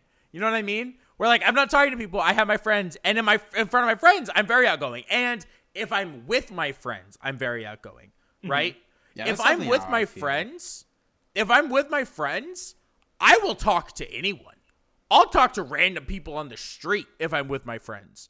But alone, I'm still in this mindset of, like, I'd rather be alone and not talk to anyone, so I'm fine, right? Mm-hmm. And so I am trying to currently break myself out of that mentality of, like, okay, I'm alone, or like I am alone here. I don't have friends, so I have to be actually be myself and try to, like, go out of my way to talk to people and make friends. And I've had meaningful conversations with a couple people. I wouldn't say that I have anyone that, like, is a friend that I've gotten a couple people's numbers or Snapchats or whatever that you know, or at college just from talking, but I haven't had a continued conversation with anyone where I'd be like, yeah, like, I would text this person, ask if they wanted to hang out, right? But it'll come, right? And that's the whole thing, right? And I actually think that this is a dating advice as well, right? For people who are, you know, I'm sure there are a lot of people in the Weeb Club who are like, how do I get a girlfriend? But you're not going to ask the Weeb Club because none of us have fucking girlfriends. All of us are freaking losers. The true answer is it's a fucking numbers game, right? You put yourself out there as much as possible. You talk to as many people as possible. And you talk to as many girls as possible. And eventually you will find someone who will talk to you, right? Mm-hmm. And that's what it is. It's all a numbers game. There are so many people that exist on planet Earth that you just keep talking to them, right? You keep putting yourself out there. And you don't stop at a couple failures, right? And I think that's kind of like the thing to get at is really just like you got to keep doing it. You can't be too scared and close yourself off, you know. And ever since Craftsdwarf like gave me advice and told me not to be a bitch, right? I've tried talking to people. I've had conversations about anime with people. I've had conversations about video games with people. Well, look, Vindy, you told me a story about a girl who had a Hunter x Hunter shirt, and I lost my shit because I'm like, Vindy! It was like, right there. I talked to a girl about Kingdom Hearts, and she said that she thought Kyrie got fucking dealt a bad hand at Kingdom Hearts 3. And it took everything in my power to not say, you're fucking dumb as shit, okay? She also gave me her number at the end of the conversation. Like, what am I supposed to do? Well, you can be like, well, I see what you're saying. I said that I didn't agree, but, like, I wasn't going to go too into it, right? But, like, you know, like, I passed the guy the other day, right?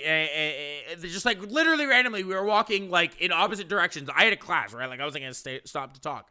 But he had a Gintama shirt, a shirt I can Toki on it. I said, I like your shirt. And he said, thank you. We kept walking, right?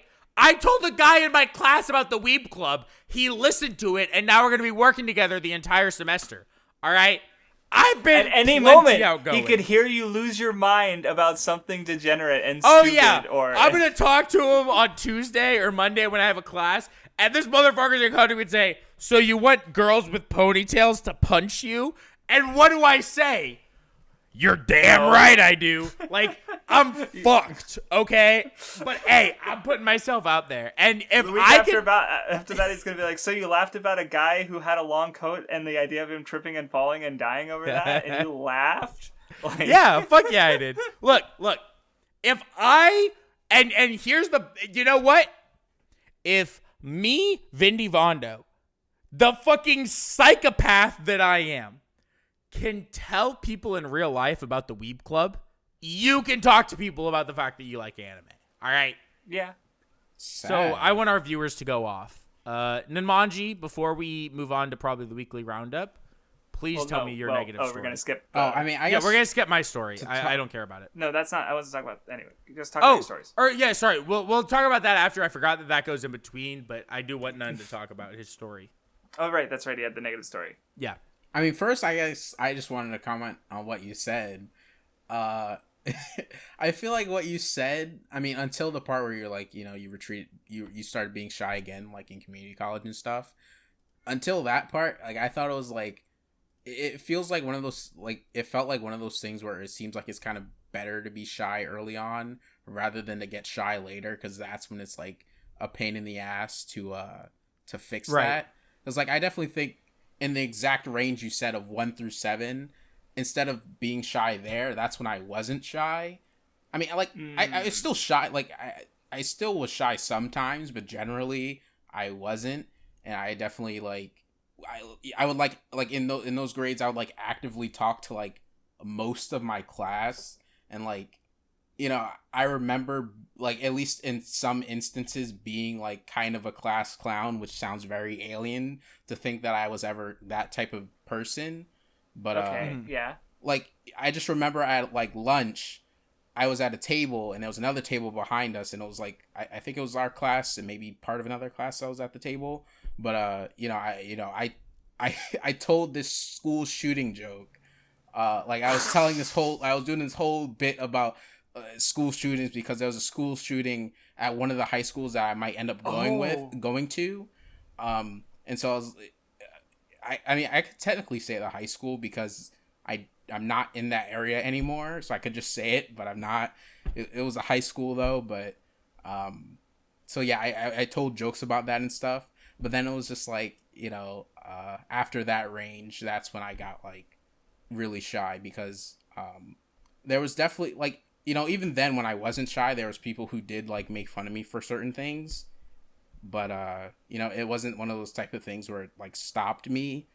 But, you know, eventually it became more of a thing where I was like super self-conscious about like a couple specific things, to where it's like I became someone who was like, I don't want to stand out anymore. So I purposely didn't talk and didn't want anybody to like pay attention to me and stuff. So it just became like a whole thing.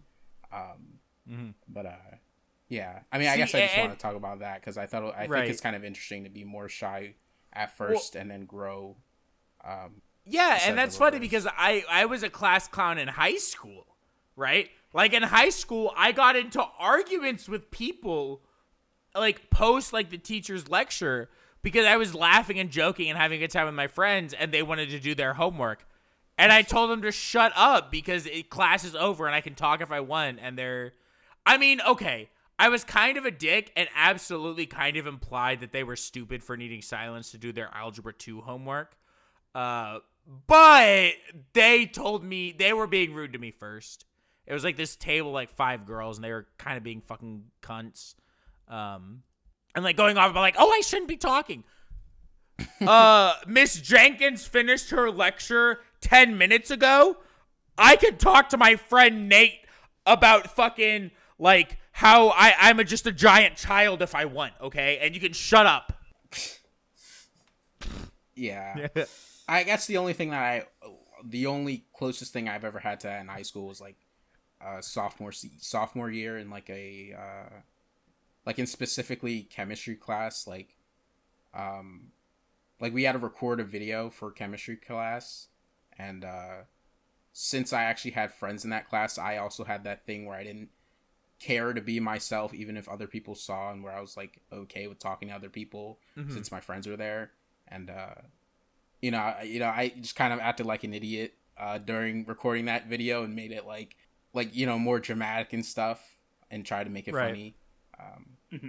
But yeah, to get to the negative story that was in high school, and it's about the kids who wore tails and the furry kids at my high school. No.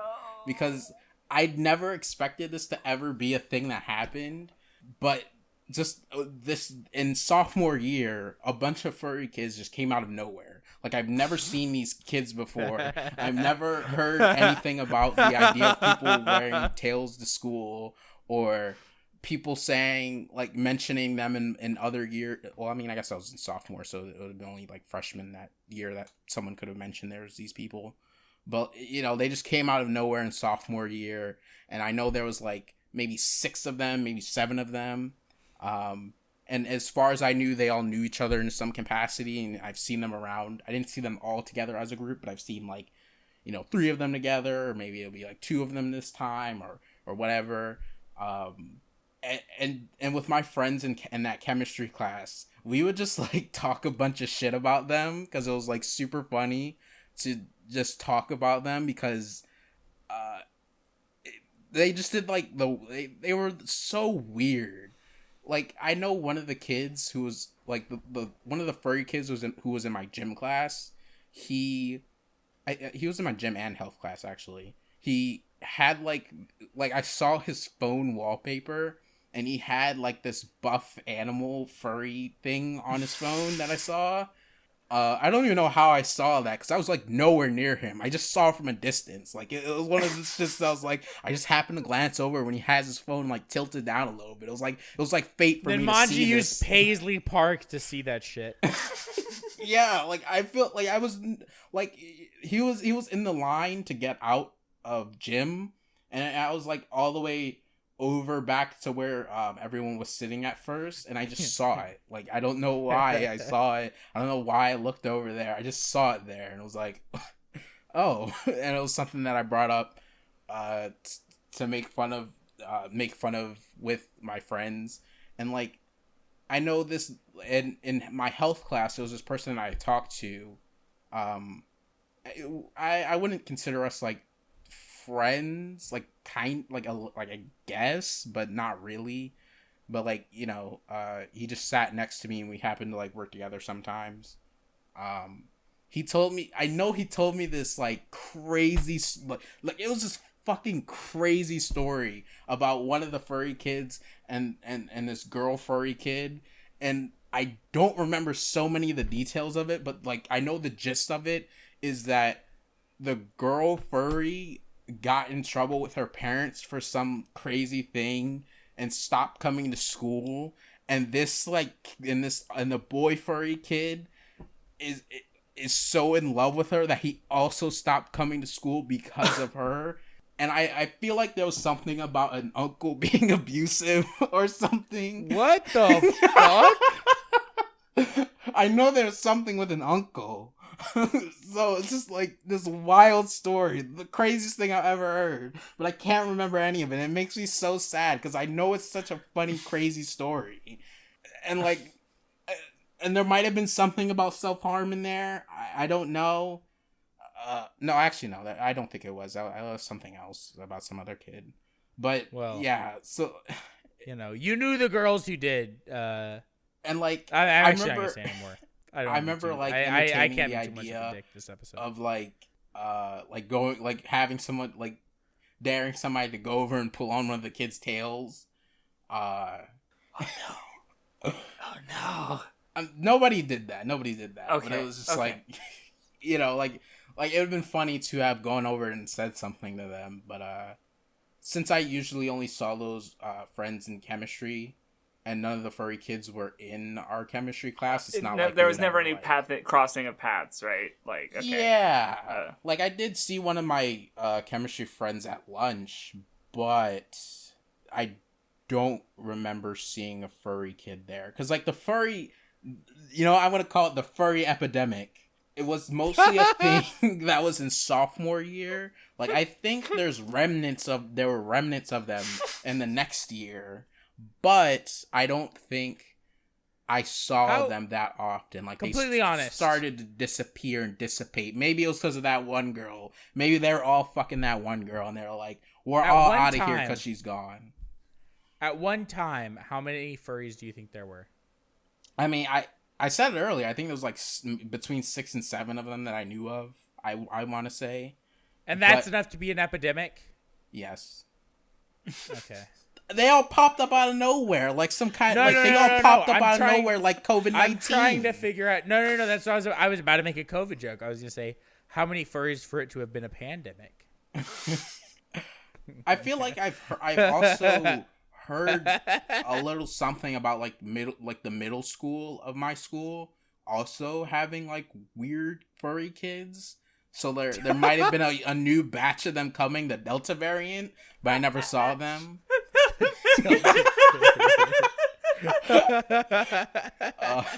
That might be the funniest joke in the history of the Weeb Club. Holy shit. Yeah, I mean, I missed out on good. that. Maybe at least the funniest joke Nunman said. That was great. Holy shit. And that's not like, See, I either heard about it from one of the people I knew in high school that I messaged from time to time, or I heard about it in that same sophomore year, and it was that like the guy who was in my health class who told me about that, because I know he knew one of the furry kids to some capacity. I don't know if it was like maybe they were like kind of friends-ish, but it was not it was obviously not a friendship to where he didn't feel bad telling me this personal story about him, about this guy leaving school, refusing to go to school because his girlfriend was gone. So clearly they weren't close enough like that.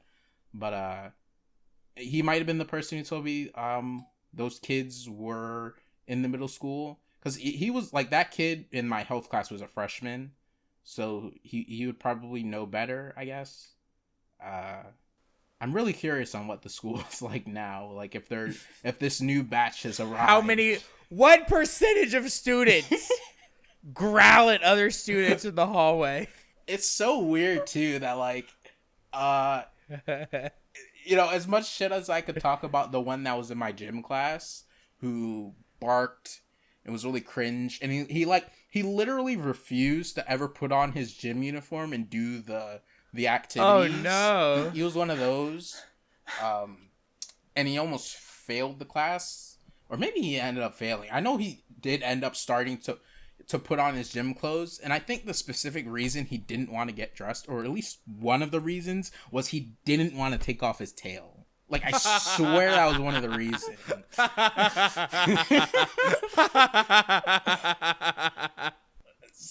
But eventually he started doing it, because I guess he must have been pressured enough to do it. Maybe his parents like finally got on him for that. I have no idea if that's he like fucking passed. funny. But like, I guess the one thing I could say about him is that for some reason he had bitches, because those two girls talked to him and they weren't furries. I don't know why they talked to him, but they did, and they were the ones who told him to bark and were semi-interested in his weird thing. So I mean, he got more bitches than some people like me, I guess. So I mean, I don't know what kind of water they were drinking, but hey, he got him. Oh my god. Yeah, that's the story. I just found it really weird how they popped up out of nowhere, and that crazy story about the girl leaving, boy leaving with her, and uncle who's abusive, a weird family situation. I wish I could remember it, but there's literally no way I could remember it because it's not like I can ever ask the guy who told me that, which is really sad. Mm-hmm. Okay. Before we move on, I do want to briefly bring up, like, because you guys talked about your, like, respective arcs of, like, shyness across school, and I kind of felt like maybe I should bring up mine. Right, yeah, you should yours as well. So, like, because I feel like throughout, like, elementary and middle school, I overall, like, had friends at times, and I had periods where I don't think I had that many friends. I feel like I was never, like, completely, like, shut off, but I was also never completely, like, social either. I feel like I really got my like social skills to some degree in high school, but mostly when I got a job and I was able to talk with like coworkers and customer alike, and I think that really helped me when I figured that out. I do have a story from middle school though that I thought about and I feel like sharing because I think middle school is definitely my loneliest point. I shared this one. None knows about this story because he asked me, "Tell me a fact about yourself." Oh no! No! So there was a group of kids in my art class. I'm gonna kill myself. I'm gonna secondhand kill myself. Sitting with them at the table and in class, and I guess like some friends came up and they mentioned that I had no friends, even though I hang out with them at lunch, and I would have considered them my friends if they'd asked me. Needless to say, I was hurt by this. So I look over to another table where one of the other kind of kids, who I kind of, me being, I don't know, I have a higher opinion of myself than I thought, apparently. Like, I guess I would have called this other kid, like, dorkier than me. So I, like, look over and ask him, "Are we friends?" And he said no. No! I'm gonna skip the first steps of this episode. I can't. Craftsdwarf, the next time someone tells you don't have any friends, I want you to tell them, "I'm friends with Vindy Vondo, and he's everyone's favorite rat," okay? No, so, because I mostly have thought about it, because I think, I forget when we were talking about it, but I just remember, like, I think it was in the parasocial relationship episode, because I've just realized, like, I'm kind of awkward about calling people my friends, and I think that was probably, that incident was a pretty big reason why. Yeah, of course. Just because like, you know, like, there are people who I talk about with on my servers all the time, and they've asked me, like, "Are we friends?" And I'm, like, awkward about it, not because of anything they've done, but more because of this. So I guess I thought I'd share. It's just like school stories at this point, though. But it does. I don't know. It was tangentially related. So anyway, I'm ready to move on. Kanojo Mo. Oh wait, sorry, none go. I mean, all I wanted to say is, like, I hope maybe he intended it. Like, maybe his thinking was that, like, they were, like, bullying you and stuff, and he was, like, a little too pussy to just say that he's your friend. But, you know, I hope he didn't say no because he genuinely didn't like you and didn't consider you a friend. But he was just being, like, kind of pussy about it, I guess. I don't know. It was a while ago, so. Anyway, yeah, Kanojo Mo Kanojo. You want to talk about it, Nun? Great show. Like, phenomenal. At first, you know, I thought that this was, like, more of a chill episode overall. Like, you know, obviously they're still really dumb and stuff. But, like, you know, a big duration of the runtime, you know, nothing's really, like, going wrong in any kind of way. And it's just, like, you know, all of them being awkward and stuff. But I feel like a lot of the stuff that happened in the, like, the end section of the episode was really funny and good. Like, first of all, there was the moment where they were on the train, and Naoya just starts. He shouts that he's gonna be lovey-dovey with these two, right, with both of them, because they don't know anyone who knows them. Yeah, like, I get why he's doing that, but it's like, oh my god, like, you know, everyone, like, you know, it takes the time to show people rising up out of their seat, like, you know, it doesn't show it in, like, the way it shows it, where somebody's just, like, sliding up, like, in an unnatural way, but it's, like, you know, kind of funny to do it like that. It was really good. And I guess one part that, like, I lost my shit at the, like, later in the episode was, you know, when Saki's friend showed up, but Minase Minase like said she was there with Milky and you know, blackmailed her to her face again and dragged her off, and I just like lost my shit good at like how like, you know, the homie shit she was doing for Naoya and Saki, and just like, you know, she has no qualms blackmailing this chick several times, and like Shino came out with a fucking pistol and Nagisa just took the bullet, right? Like she's so based helping her friends. Yeah, I mean, so I think like I fucking love Nagisa's shit there, where she's, you know, she's falling into the background and she's kind of creating herself to be like this person who, you know, like, and I think that this is something that has constantly happened with her character up to this point, where she's, you know, been very much second to Naoya, right? Mm-hmm. And she's tried to make herself, you know, not the most important person to Naoya, but Naoya's not okay with that, right? He doesn't want a situation where it's just like him and Saki in public and Nagisa doesn't matter. Even though to Nagisa, she's just happy to in private be able to date Naoya. Naoya doesn't want that, right? Because Naoya's too, like, I guess, like, straightforward of a guy, right? Where, like, if he's gonna date her, like, when they go on a trip together just because Saki's friend is there, especially when I love that Saki's friend goes on the trip because she doesn't want Naoya to be two-timing Saki, right? And she kind of heard something. Again, it's what I meant by Milky kind of creating everything, right? Mm-hmm. Milky kind of put them in this situation where now Saki's friend is coming on this trip with them because she wants to make sure there's no two-timing going on, right? Mm-hmm. So... But that only happens because of the situation Milky creates. Yeah. And I thought it was interesting, too, that, like, the initial part of the episode, she initially tried to talk to Naoya about it first before saying something to Saki, which I thought was interesting.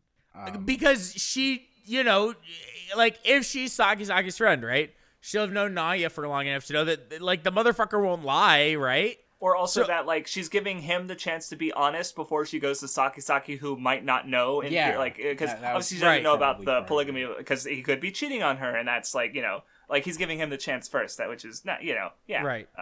I also, like, you know, based on how, what is her name again? I forget what the white-haired girl's name is. Shino. Based on how Shino the name is I've written down. Right I now, call her What's Favorite Girl because I can promise you she is What's Favorite Girl. I think based on how she is now, you know, she obviously seems like she has brain cells, but I'm curious on the moment where she obviously won't. Like, I wonder, like, in what type of way she's gonna be that. I think she's the only smart character. Unfortunate. Like, I mean, well, not unfortunate, but like, I actually think she like if you want me to be honest, she doesn't have brain cells, and that is what makes her that is like.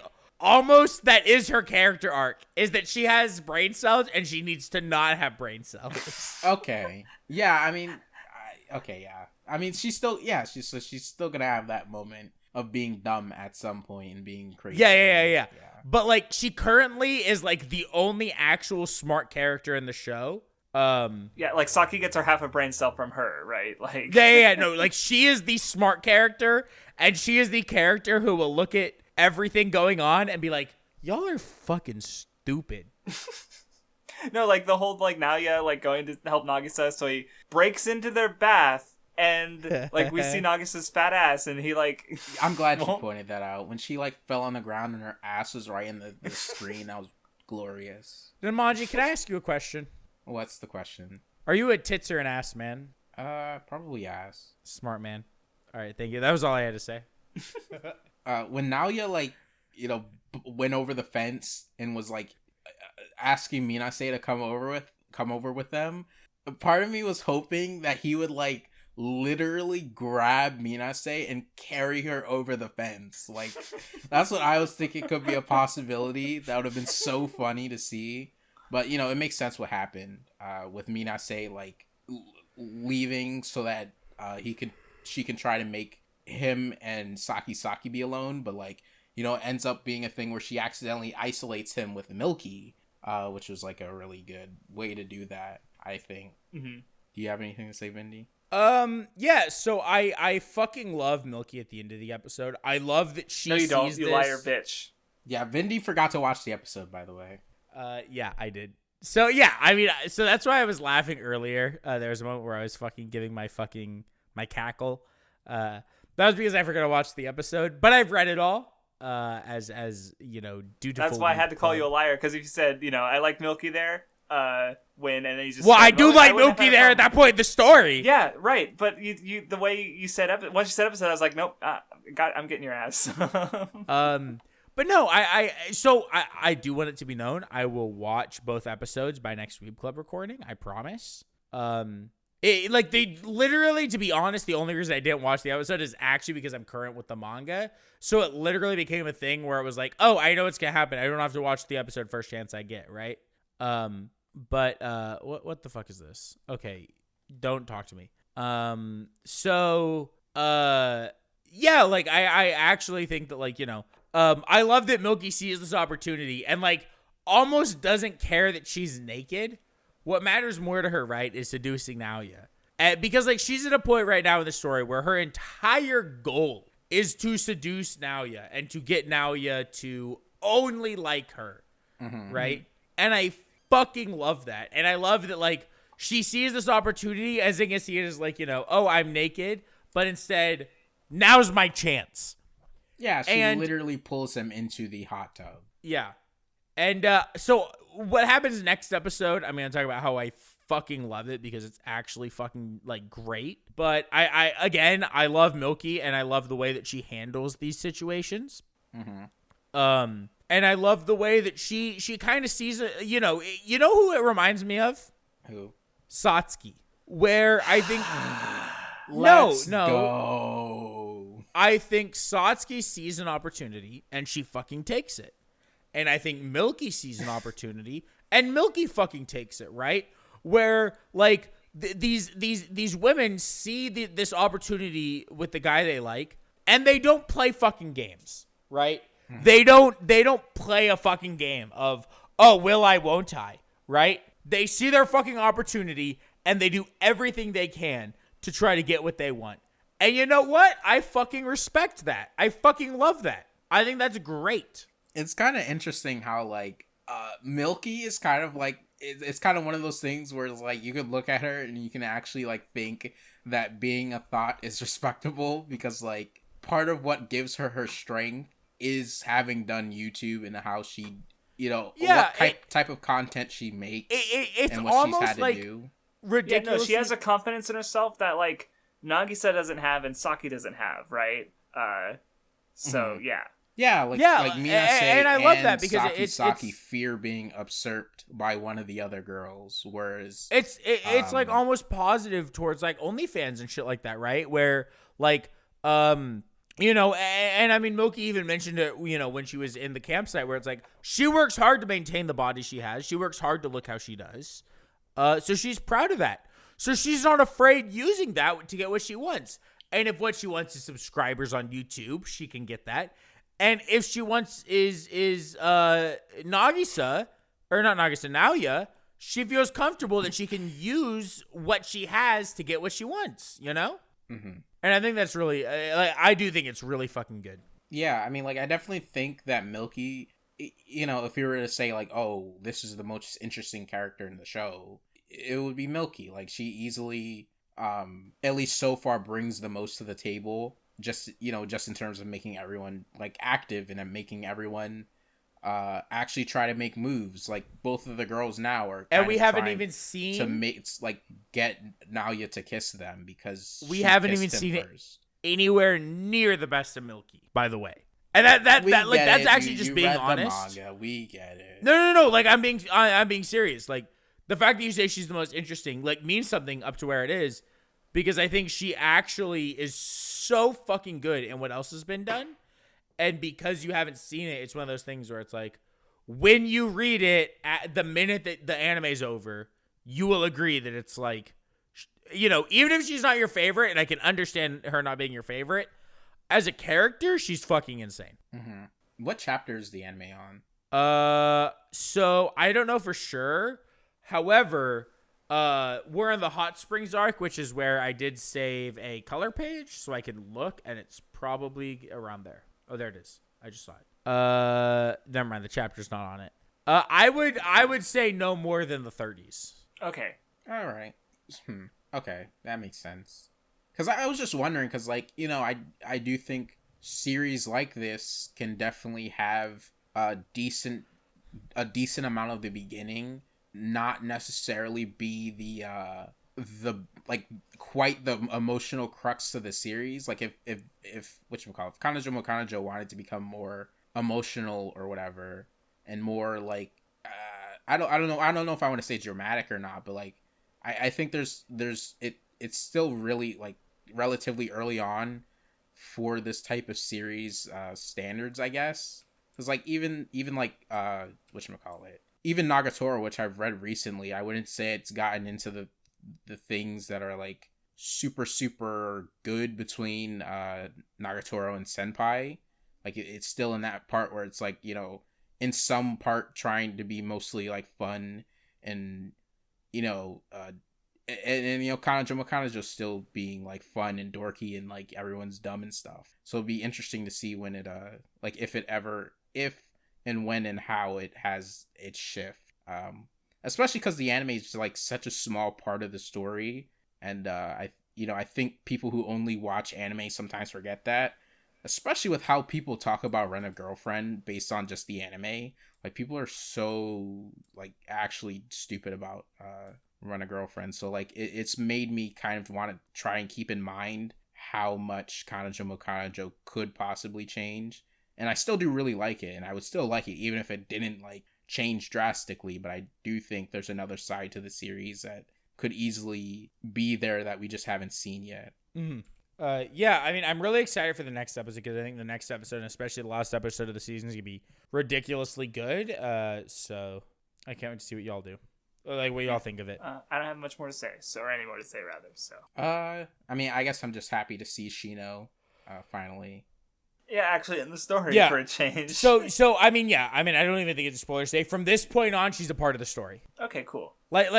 It's so insane, actually, that Milky being Milky and creating this like conversation that she like by making a scene and Shino following and listening. From here on out, Shino's a part of the story. Mm-hmm. Like that's almost why Milky's the one who kicked off the plot, because Milky's the reason that Shino was even able to join in the plot at all, to like a ridiculous degree. Mm-hmm. So I guess I also like just find it interesting like how they're gonna handle their relationship like way later in terms of the school. It's like I do think it would get out more eventually, and I really wonder like what it'll do with that. Anyway,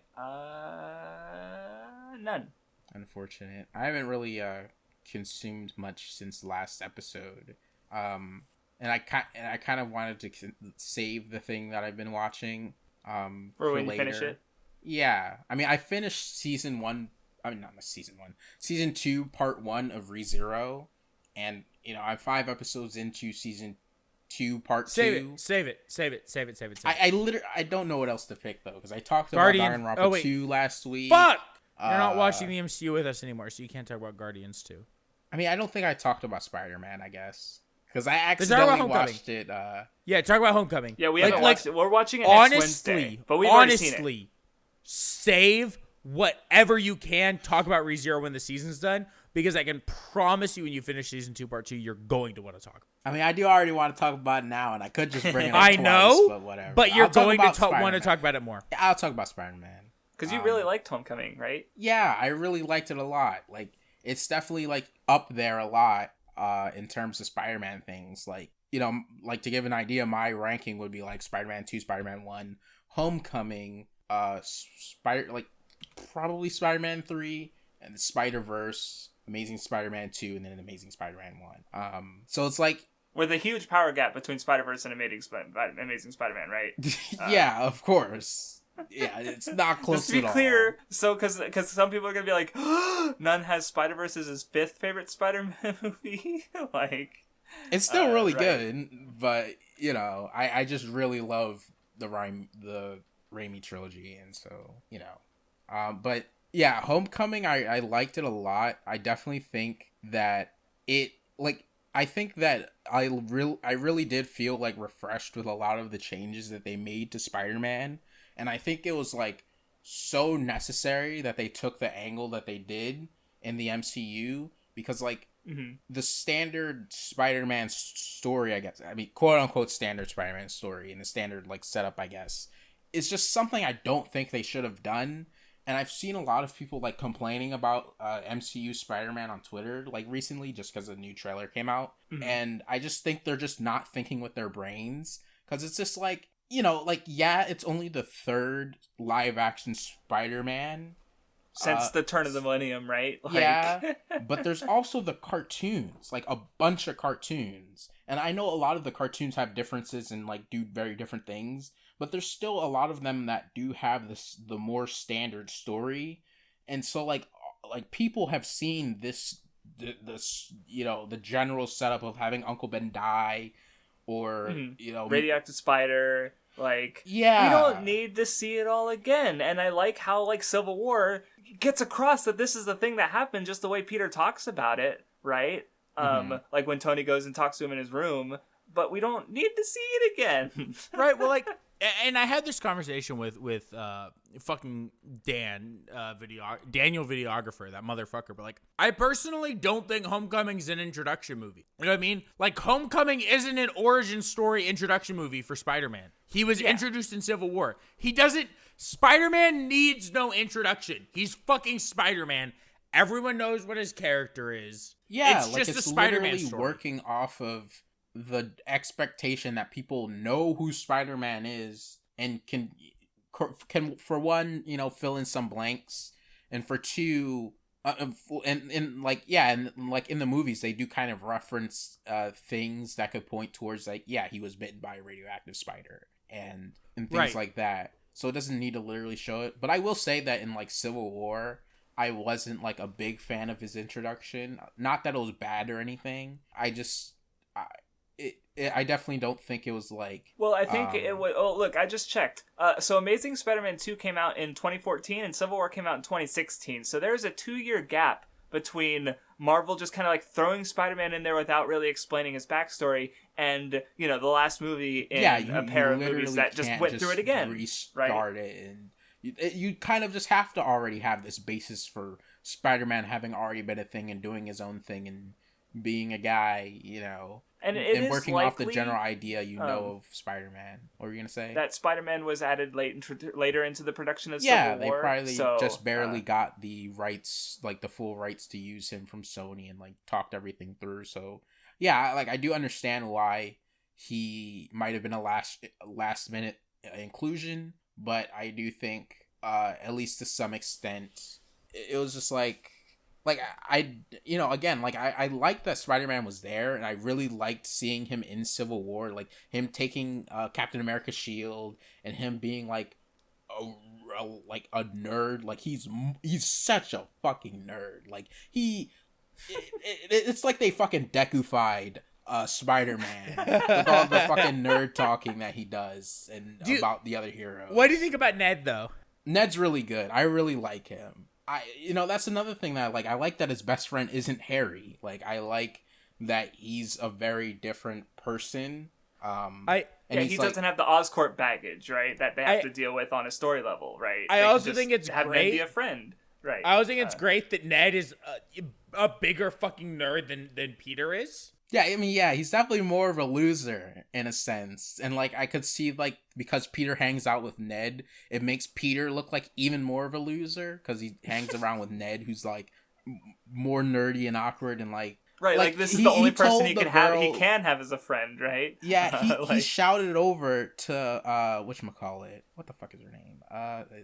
What the fuck? MJ? No, not MJ. Hold on. The other girl. I know who you're talking about. Yeah, I know what her name. I just the cheerleader, right? Yeah, I can't fucking remember what her name was. Yeah, whatever. Yeah. Liz. He shouted over to Liz that Peter Parker knows Spider-Man. I was like, that made me cringe so hard. Like, I was just like, oh, like, I felt that. But, like, I love that Homecoming is, like, just as much this, like, cringe high school movie like it's just as much like Superbad as it is like Iron Man, right? Mm-hmm. Like it has like this high school comedy element to it, right? That even works into the MCU, like when they're in gym class and you see Captain America giving like the PE speech, but you know it's after Civil War, so Captain America's literally a war criminal. No, the teacher mentions they didn't that. Change I'm pretty the school sure. curriculum to have someone else do that, so they're just using him. It's so funny that they literally like they acknowledge that. Like it's not that they just had it play to like reference him. Like they know that he's a war criminal, but it's like a funny thing that like they didn't change this. I also think it's unbelievably like it's such good world building for the MCU as a whole to show that like Captain America might have been like literally a SHIELD operative or an Avenger and spent his entire life fighting bad guys, but superheroes are so big in the world they're in that like they literally have Captain America recording videos for high school gym classes.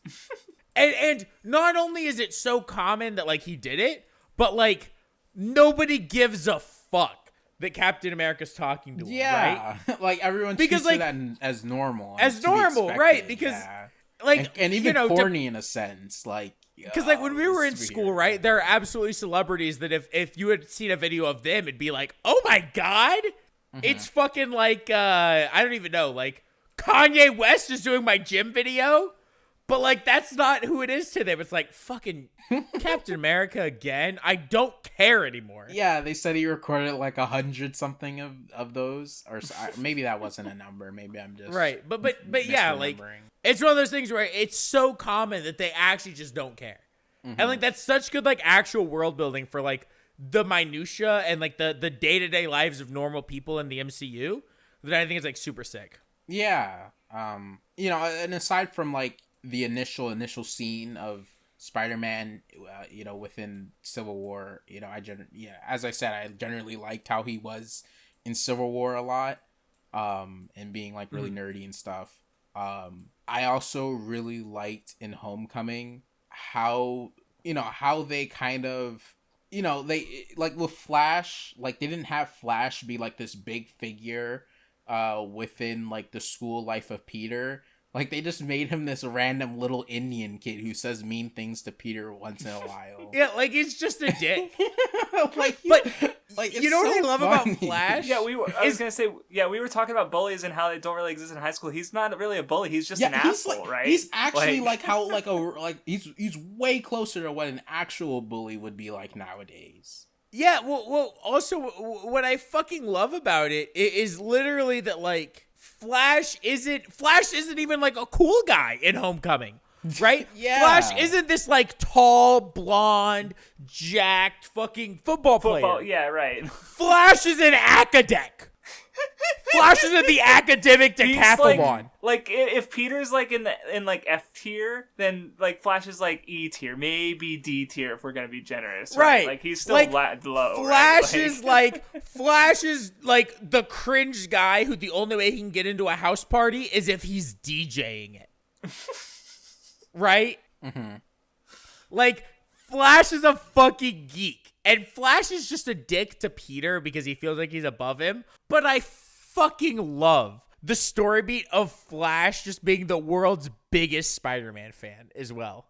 It's so funny. Yeah, I mean, that's not even like, you know, it's not a new thing to do with him, but I really like that anyway. I really like it for like the already like dorky as fuck Flash to then also be a big Spider-Man geek. To where he's like, it's not like the cool football player Flash, where he's a big Spider-Man fan in the cool way, right? Like where other kids think he's cool. I mean, he's already a nerdy. Okay, to be fair, I think even the football playing Flash, when he likes Spider-Man, he looks like more of a nerd, and it's not necessarily. Like, you're right, really but I cool still think thing. it's seen in a way that's like acceptable by other people. I mean, you know what I mean? Like, yeah. This Flash is such a Spider-Man fan where like.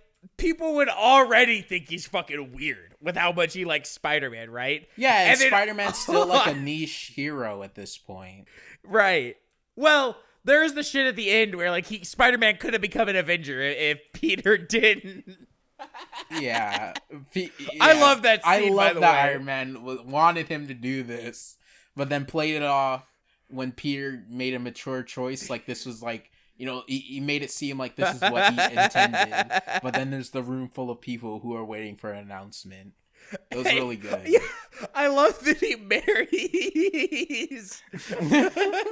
marries fucking, oh my god. He marries her just because fucking Spider-Man would become an Avenger. It's so funny. But yeah, like, I also really liked the Peter and Tony Stark relationship, because I do think it's interesting to have this whole entire basis for like Peter's character at the moment, for him to have this mentorship and stuff. And, you know, even though you can say like, oh, Miles is that, I think it's very different from MCU Peter to have like you were talking about this last night, that it's like interesting because it's from this perspective where Tony doesn't have the same powers as Spider-Man. Or 2 nights ago. It was when you, me, and another friend were talking about it in a private call. It wasn't on stream, but yeah. Sorry, yeah, I mean, it wasn't on stream. I was going to explain it because I was going to, and maybe Vindy mentioned this at the time, but I was just going to, like, Spider-Man, even like a more veteran Spider-Man, is just in a different position than Iron Man, right? In like the hero world, right? None, you can explain it, and then if you leave anything out, I think I can jump in. But you were making the point, so I want you to. So yeah, like Tony Stark is a very experienced person, but he doesn't have the powers of Peter that Peter has. So Spider-Man realistically can't model himself exactly off of Tony Stark. Well, not that like Miles does that or anything, but like it's way easier to translate over another Spider-Man into yourself, and more so understand the values and types of ways you can use your powers from another Spider-Man. Whereas Tony Stark is a very different hero. So Peter will take aspects from Tony Stark and implement them into himself, but he can't really like he has to know what he can't be, because he has to understand the type of hero he wants to be, because he fundamentally has different powers. And, you know, he can't, you know, it's like if Deku, it's like with Deku, I guess. No, that's not a good comparison. They did Dekify Peter Parker. Yeah, I mean, but I was gonna say, so like, yeah, he can't take everything from Tony Stark necessarily, and it is interesting too that like it's just interesting to see him have a different hero who isn't another Spider-Man to base him, like to take inspiration from and look up to. And I very much think that it's good to do that, because all the other live action Spider-Man so far have been so disconnected from a hero world. Like, they're always solo and on their own. So you take this angle to make things different. And I very much think it's very good that this Peter's the youngest Peter of those other 2 live action Spider-Man. Like, he shows his age a lot in Civil War, especially, where he's like talking to everyone during the fight and being like, and complimenting them and thinking it's really cool, even the people he's fighting. Do you guys know that old movie, yeah, Star Wars? Say, originally, I remember when I first watched Civil War, I didn't actually love that, like, Peter that Peter was like, oh, you know that old movie Star Wars? Because in my head, like, when I think about it, it was like, a kid as nerdy as Peter Parker should be wouldn't call Star Wars an old movie, right? He would just call it Star Wars. You know what I mean? Mm-hmm. But nowadays we're at the point where it's like, you know what? I like that line. I think it's funny. Because you know what? That might be how a kid is as young as Peter is would say that, right? I mean, obviously he wasn't doing it to, like, but, like, you know, I think about me being old and you guys, like, would say it's something like that to fuck with me, right? Like, I don't think Peter would do that, but, you know, it just came to mind. Right. Like, I would imagine if Peter was talking to Ned, he wouldn't call it that old movie Star Wars. You know what I mean? Yeah. But like, basically, like, I think it's very good and interesting what they do with MCU Peter, that they're like taking, you know, they take little aspects from Miles and put it into MCU Peter, but with like a different spin on it and in a very, very different context. And right. Also, take out some of these classic Spider-Man elements And like they could appear later, like they probably will appear later, but for now you hold off on them. Like no Green Goblin, no Osborn stuff to deal with. Like I think it's very refreshing, and like as you said earlier, where it's like it's kind of like it has more of this high school comedy element to it that makes it feel like a very fun and different movie from the other Spider-Man series. And I think a lot of people are very stuck up their own ass about like the other Spider-Man, right? The Raimi trilogy especially. People are very like upset that like, oh, this Peter has more technology, or oh, this Peter which is funny because like it's actually closer to the comic book counterpart. Like when I heard that people nerd raged about the first Raimi Spider-Man because Peter had organic web shooters instead of making them. It's not even that. It's like I don't understand the point of complaining that MCU Spider-Man has the Iron Spider suit, because the entire point of Homecoming is that he has to learn to be Spider-Man without the Iron Spider suit. Yeah, and then like after that. Yeah, work his way up to that.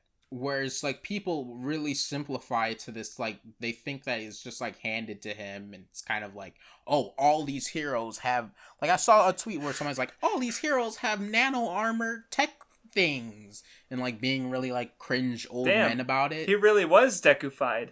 Whereas it's, like, yeah, a lot of them have, like, this technology thing, but it's, like, it appeals to people now who really like this superhero stuff, and it is like kind of an in and the now kind of thing, and that's not a negative thing, because those older superhero things had their own aspects that were the in and the now kind of thing, to where it's like right. You could look at older superhero movies and say like, oh, they all have this kind of thing, and act like it's a negative thing. And even as right. like the Kraft problem is said, that there are a lot more now. Yeah, and even as Kraft said, that people back then could look at the Raimi trilogy and not like that Peter doesn't build his own web shooters and isn't this type of way that he was in the comics. Like, people just don't have this context of like the superheroes will always change a lot to. Well, like, I feel like superheroes always try to be more current and, like, always try to keep up with a current kind of culture. Trends, yeah, and trends and stuff. Like, especially someone like Captain America, who's, like, very much, like, changed over the years. Like, literally is a symbol for the state of America at the time. Well, it's also really funny because someone on my server has been reading old Captain America comics, and he's, like, he was in how long do you think he was asleep in the ice for? 20 years at most. Yeah, so he's like, oh no. So he's acting like he lost everyone he knows and loves when it's only been 20 years. Like, Captain America's aged better the more distant he gets from World War II, Captain right? America's actually a character who the more time passes, the better the character can be. I will like say that there is character, one thing to where it's like, eventually they probably can't set Captain America that far back anymore. Like, I actually think World War II is such a historic thing, you can always set him in World War II. Maybe. Like, I think even in 200 years, if they redid Captain America, right? When we are long fucking dead, okay? I think you could still set Captain America in World War II, because it will forever be a major historical event that people will always be talking about. That's fair. I think you can always do it. But like, of course, it goes both ways, because Magneto is also tied to World War II, but he's a little harder to carry over. Right, because he was never frozen in ice for a long time. Right, he's just that old, and it's like, well, this is getting difficult. But anyway, go ahead now. This is Craftsdwarf. But anyway, I think with him especially, you can look at like him changing with the times a lot. And, you know, I've watched like Lindsay Ellis talk about Captain America a little bit, and I've also kind of heard like some other things about the comics from back then, to where like he was very different in terms of kind of just like, I don't want to like dismiss it and kind of make it sound like it's bad because it does this, but he was like more so just the symbol of America, and kind of like, you know, he would never really question necessarily like aspects of America, and he was like more so not propaganda, but like very much what did you say? Nationalism? Yeah, I guess you could say that. Whereas now, like over time, because like America has changed in some ways, and you know, some people are more questionable and critical of it, they don't have him be that way. Like, you know, sometimes he still does struggle with his roots of being this soldier who, you know, he just carried out the job he was given and got the job done. But like, now they have to change him and make him this guy who ultimately is still kind of a symbol of America, but he strives to embody the best aspects he can find of America and kind of takes the more positive things out of having been a soldier and out of finding this his own justice and this own thing he wants to strive everything towards. And I think it's really good and it really works. And it's like a prime example of like heroes just naturally change with the times because they are very much trying to be current. And it's not bad that there's these changes that people complain about happening. And that's why I think World War II will always be a good place for Captain America, because no matter what, right? Like if we're being honest, right? World War II is a war that has a clear good, like no matter what you want to say, right? And you can bring up American, you know, Japanese internment camps. They were not as bad as the fucking Holocaust. Okay? What did you say? Like, because people, like, you know, the America did have Japanese internment camps, right? And I'm not going to defend them, right? They were bad, but they were not the Holocaust. Mm-hmm. So World War II has a clear good and evil, right? Most people agree that Adolf Hitler is one of the worst people in the history of humankind, right? Mm-hmm. So, like, no matter what, you can use Captain America, because no matter how much America changes, and no matter how much the world changes, World War II is a war where there is a clear good and a clear evil, or at least a clear evil and a clear group fighting that evil, right? Mm-hmm. And so yeah, like there's clearly, you can create a character off of that who is going to be morally righteous no matter what you do. Yeah, even though you could be critical of America in some senses during that time, there's obviously like there is people who join the army out of a sincere sense of could join the army out of a sincere sense of justice and be righteous, I guess, and like, you know, right. You know, as I mentioned kind of earlier, where it's like Captain America can embody positive, like he can take positive aspects out of something that has its negatives in some ways, but like reframe those positives to make them more current and fit how he is now and how he sees the world and how the world has changed. But I mean, Captain America is really good, but I went on a tangent with that in some ways since I was talking about Spider-Man. But I thought Homecoming was really good. I really liked that Liz's dad was, you know, the Vulture. I don't know if they ever. I mean, I think he mentioned the name Vulture, but I don't think he actively called himself the Vulture. Which is a very MCU thing, right? To have the iconography of a hero, but maybe not have, like, the name tied to them, because the hero name is, like, a very, you know, like, kind of cringe, like, you know what I mean? Yeah, I kind of get what you mean. And it's also part of that thing where the heroes sometimes just name the villains, so the villains giving themselves names isn't as much of a thing that they do. Right. And I thought it was really funny that one scene where that one goon was messing around with like the Shocker glove, and he was like, "Call me the Shocker" or whatever. Like he was like playing around with it. I also like how it made him like die out of nowhere, and then it was handed to some other guy. Like the first guy who had the Shocker thing was a more traditional guy to be the Shocker, but then he was like taken out, and then he went over to some other guy, which I thought was kind of cool and kind of like an interesting. It was a subversion, yeah. Like it almost even acknowledges that, like, you know, even though like it puts in that guy who's more like Shocker, and like I think someone could watch that and like very much recognize that they're purposely trying to do something different, and it's not like they're just like changing Shocker, but. I don't know. I don't know how to explain that, but I kind of. I also think the MCU's done it because, like, let's be honest, right? I like if I had to rank off the, and maybe this is because of how much media the two of these heroes have had, but I were to rank superheroes who I think have had the best villains, and I feel like don't have like the one villain. There's like the obvious one. It's Spider-Man and it's Batman, right? Mm-hmm. where both of them have an insane cast of villains that is super deep, and there's a lot of them, and there's a lot you can tie into the character as a whole, right?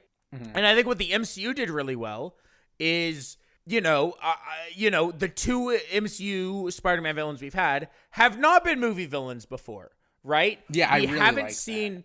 We haven't seen Electro. We haven't seen Doc Ock. We haven't seen Green Goblin.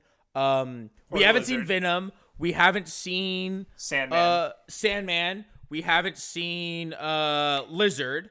I think there's one more I'm forgetting. We haven't seen Rhino. I mean, he wasn't a major movie villain, but he was there. But he was there. And we haven't seen not Green Goblin, but Hobgoblin, right? We haven't seen Harry's son.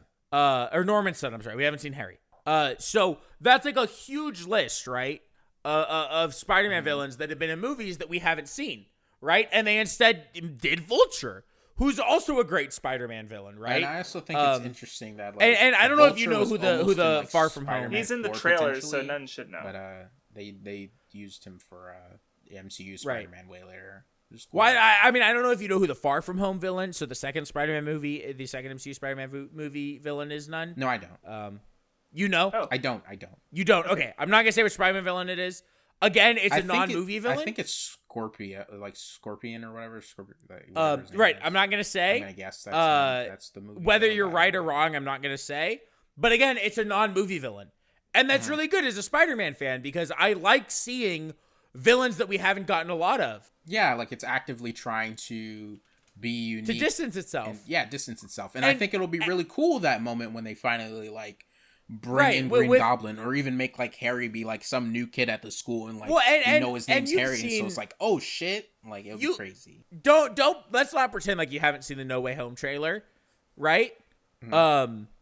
I think when it starts to play off of what we've already seen and what we already know, it'll be really sick. Mm-hmm. Yeah, they're holding their cards close to their chests. And the fact that it's using the multiverse to introduce some heroes that, people know. Obviously the only hero that's been confirmed is Doc Ock. But if you think it's going to be just Doc Ock and just Tom Holland Spider-Man. There's another person in that trailer. Even though you don't see him, you hear a laugh, you see a particular You're right. piece You're of right. iconography. I mean, we know Willem Dafoe will be in it, but still, you know what I mean? No matter what, it's we're going to see a bunch of Spider-Man villains in it, and so we'll get those in the MCU, but I like that it's not just, retelling stories that have already been told of Spider-Man. Right. I think that's a really great use of Spider-Man, and I love that the MCU, again, even when we go back to the Peter Parker origin story, the MCU knows that you know it.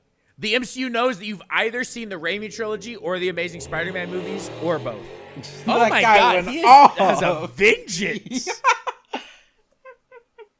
So they're not going to force you to sit through it again. And they're not going to force you to sit through villains you've seen and fights you've seen again, right? They're going to give you something new. They're going to give you Vulture, who is inherently an interesting Spider-Man villain because the Vulture can fly and Peter Parker cannot. So Peter Parker doesn't have the luxury of height and verticality over him. That in the original run of the Spider-Man comics, Vulture was a very early on villain. He was right, and so it's kind of interesting that it's taken up till the MCU for Vulture to be a very early on villain, whereas other Spider-Man media seem to have Sandman as an early on, or Green Goblin. And that's what's so interesting as I guess someone who played all of the games of the Raimi trilogy growing up and completed them all, because I know every Spider-Man villain because they all show up in the games, right? Yeah. Vulture's in the games, Mysterio's in the games, Scorpion's in the games, Shocker's in the games, Electro's in the games, and these are the games for the Raimi trilogy, but they don't show up in the movies. So even if I haven't read Spider-Man comics, I have a history with Scorpion, where it's I remember the first Raimi game where I fought Scorpion in a subway. I learned about a lot of them too. Now that you mention it, right? You remember the Mysterio fight Craftsdwarf, where you have to you're over the water and you have to swing off of the Statue of Liberty and yeah. And then the Mysterio stuff in Spider-Man 2 is really fucking good. The third fight, of course, iconic. Yeah, no, I agree with you. But I think it's good that like the MCU is using these these villains, and it's not using the obvious ones, because I feel like the MCU is trying to differentiate itself from superhero movies that have previously been done. So it's not just using Doc Ock again, right? It's not doing what Spider-Man PS4 did. Even in like the recent game as like the prominent. Right. It's not doing what Spider-Man PS4 did, where, and don't get me wrong, Spider-Man PS4 is fucking phenomenal. Yeah, it's so good. And, like if somebody hasn't the played way it's fucking amazing. Like the story is way better than you would think. It's so good. It's fucking phenomenal. I think I might have cried while I was playing. Are you kidding? If you're not gonna confidently say you cried, no, at that I don't remember for May, sure if I just straight up like cried or if I was close to crying. I don't remember. With that Aunt May shit at the end, I was a mess. All right. When he makes the choice that a hero would make, oh my god! And when he goes up to her and she knows, oh my god, it's so good. But like that game uses Doc Ock, and Green Goblin hasn't even showed up yet, so they set up Green Goblin as the main villain for the second Peter Parker game, which means that it's Doc Ock and Green Goblin again. But like the MCU isn't doing that, right? The MCU is using the villains that haven't been used, and I think that's really good. Mm-hmm.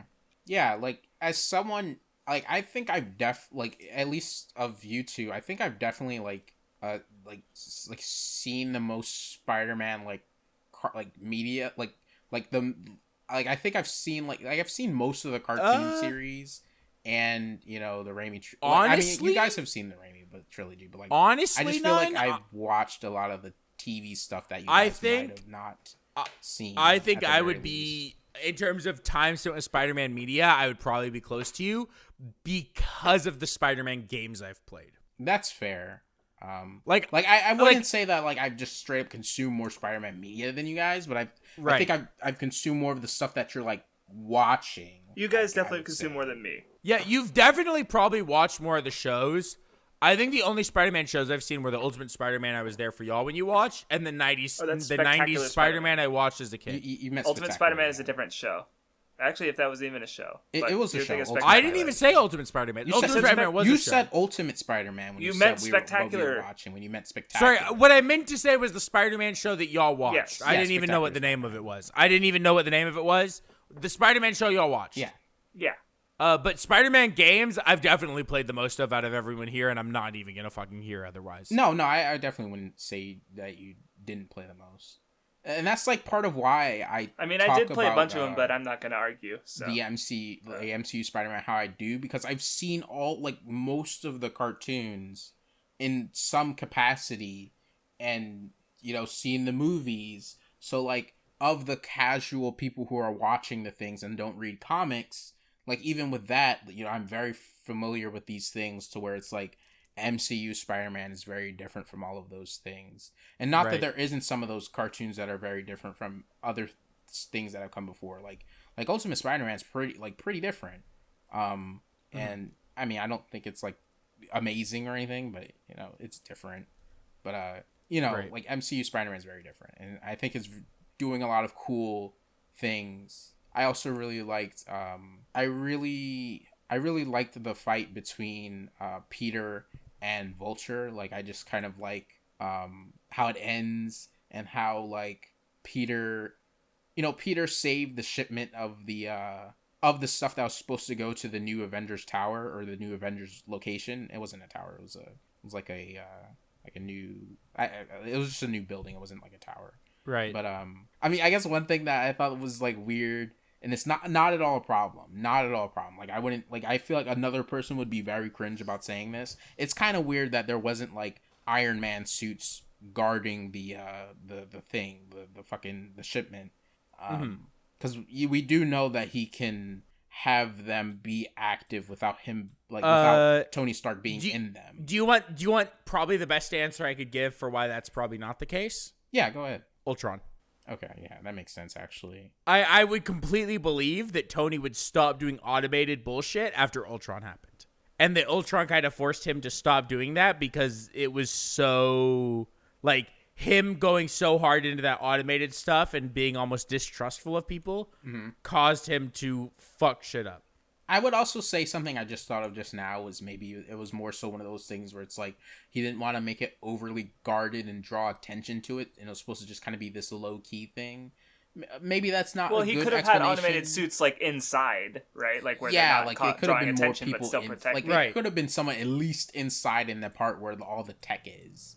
Like even if it's not a superhero, at least somebody. Nobody was in there, but I guess it's not like a good excuse to say like, oh, it was supposed to be low key and stuff, because it is at the top of the like the old Avengers Tower. You could probably see a big old plane thing sticking out on top of there while it's still landed and still being loaded. So I guess that's not really a good excuse. But Vindy's explanation was good. I would say it was good enough. I would say. But yeah, I really liked Homecoming. I thought it was like really unique and cool and funny, and definitely had a very different vibe than the Raimi trilogy and Amazing Spider-Man. Especially when like Amazing Spider-Man, even though it has different villains and stuff, and I would say it's trying to go for something different than the Raimi trilogy, but I would also say it is still trying to work off of what the Raimi trilogy did, instead of like it is its own thing in ways, like especially with that mystery they tried to have with like Peter's parents and make that more of a thing. But I would still say in certain ways it's trying to be like the Raimi Spider-Man, and it doesn't work for Amazing Spider-Man. Whereas I really don't think MCU Spider-Man is trying to be like any of those two movies. Right. Yeah, I think it's really good. Real quick, since you guys brought up Captain America and his evolution real quick, I did look it up, and from my understanding, I might be incorrect, but the run that kind of like really influenced like Captain America's like being more of a political thriller and likely, you know, questioning, you know, his tie to like America and you know, examining the difference between America then, or you know, if it came out in the Red Scare, by the way, that's super pog. No, it was the Brewbreaker run in like the 2000s, basically. Cringe. So. Captain America started in the Cold War. I know, but imagine. Well, no, Captain America started in World War II. Well, no, it started as Marvel because Marvel started in like the 60s, basically, like or at least Marvel as we know it, you know. Right. But I was saying, imagine how pog it would have been if you had done like a Crucible style Captain America story in the Red War. Like that would have been pog as fuck. But yeah, I looked it up and I'm like, I'm not gonna leave this information behind. So anyway, go ahead, Vindy, with your weekly roundup. Yeah. Okay. So we've been going really long. I'm gonna do the fastest weekly roundup in history. And the reason for that is because I already know that neither of the other two members have seen this. And I talked about it with Craftsdwarf on the weekly stream. So give me a minute while I set up what I'm gonna do. I'm going to talk about the thing I'm gonna talk about now that I finished. I'm going to do it fast. It is going to be impressive. So fucking, you know what? If you have to, turn the Weeb Club into 0.5 volume now. Okay. So what I watched for this week is I watched Parks and Recreation season 7, which means I finished Parks and Rec. So now I've finished the whole entire series. It's really good. It's one of my favorite sitcoms. I think that a lot of the characters are really good. I think Leslie Knope is really good specifically. I watched a clip from it earlier today. I think Leslie Knope is really the character who ties it all together. She's really good. And even though that Parks and Rec started as like an Office spinoff, I think that Leslie Knope is a character who builds herself off of Michael Scott in a very good way, where she's much more like personable, and she has people who like her, even if she is very eccentric and she is someone who's very driven and carried by her goals. She's much more of like a positive person in the people that she's in lives, and most people are better for having Leslie Knope in their life, and I think that's something that's actually shown throughout the series, where a lot of characters are more successful than they were at the start. And that's actually something the final season goes into, is all these characters are much more successful, and that is because of Leslie. And I think that overall, like, Parks and Rec is really good. I think that there's a lot of great characters. Most of the main cast is great. Chris Pratt's fucking great in it. Ron Swanson's fucking great in it. There's multiple great romances. It's just a really, really great sitcom, and it probably is my favorite finale of any sitcom, because it actually, like, on its own, decides to go into the final arc where it does a time skip and it decides to end every character's character arc and show you, especially in the last episode, where they go in the future and who they become. And I think in some of the ways it does it are really, really good. And the final season made me cry multiple times. The final episode made me cry multiple times. I don't know if it's my favorite sitcom. That's tied with a couple other shows that I think throughout I liked more. But Parks and Rec is my favorite sitcom finale of all time. And I really, really liked it. I thought it was really, really sick. I would recommend it. If I do recommend it to people, I would say the first season is not great because it's trying a little bit too hard to be The Office. But really starting with the second season, especially by like halfway through the second season, it's really good. It's really pog. And I would recommend it. All right, there we go. Craftsdwarf, you go. So I watched, or more accurately, it finished Kamen Rider Saber. I've been watching it since it started, and it sucked. No! Oh Craftsdwarf hates Toku You've now? been watching it since it started, so it's like a newer series too. So it's not like an old kind of boring series because it's old and boring and everything. See, you guys ruined my joke because I was gonna say like it sucked and then be silent for like 10 seconds until you guys said something, but you guys immediately reacted. So I was gonna. The joke was Craftsdwarf, my brain. Look, my drunk ass is working overtime. You hear how fast I was talking? I was trying to go off as hard as I wanted could. there to be a juxtaposition in there where like I say nothing and you went like fucking speed run, but you ruined it. So anyway, I guess to actually talk about it is like, I mean, I say it sucked. That's just being exaggerated. I gave it like a light 4 because I just like, and the show did nothing wrong. This guy hates Kamen Rider. Like, I don't know. Like, apparently, nothing wrong, but you just don't like Kamen Rider. Oh my god! I don't like this season. What's gonna kill himself? Why are you doing this? Well, like, so because like the writing was fine, the conflict was something. The suits were good. Like, the fights were fine. Like, it didn't do anything wrong. I just never gave a shit. Basically, like, to the point that I can legitimately, unironically say that I got more out of Gridman before watching SSSS Gridman than I did Kamen Rider Saber. Let alone after SSSS Gridman, like, maybe retroactive, like, realize, hey, Gridman's even better than I thought.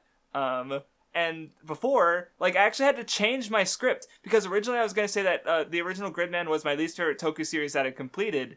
But it's not. I had to mention that it's more like. But now, because but I realized is worse than the original Gridman somehow. I liked it. I didn't get anything out of Kamen Rider Saber. Oh my god! It was a show that I watched and it was in front of me for 48 episodes, 49 episodes, give or take. The best parts of the show were when it crossed over with the currently running Super Sentai series, Kikai Sentai Zenkaiger, which is just ridiculous and silly, and it contrasts it with the overly, like, serious Saber in really fun ways. Like, the mid-season ranger in Zenkaiger he's a gold ranger who's like a pirate, and when he transforms, he dances.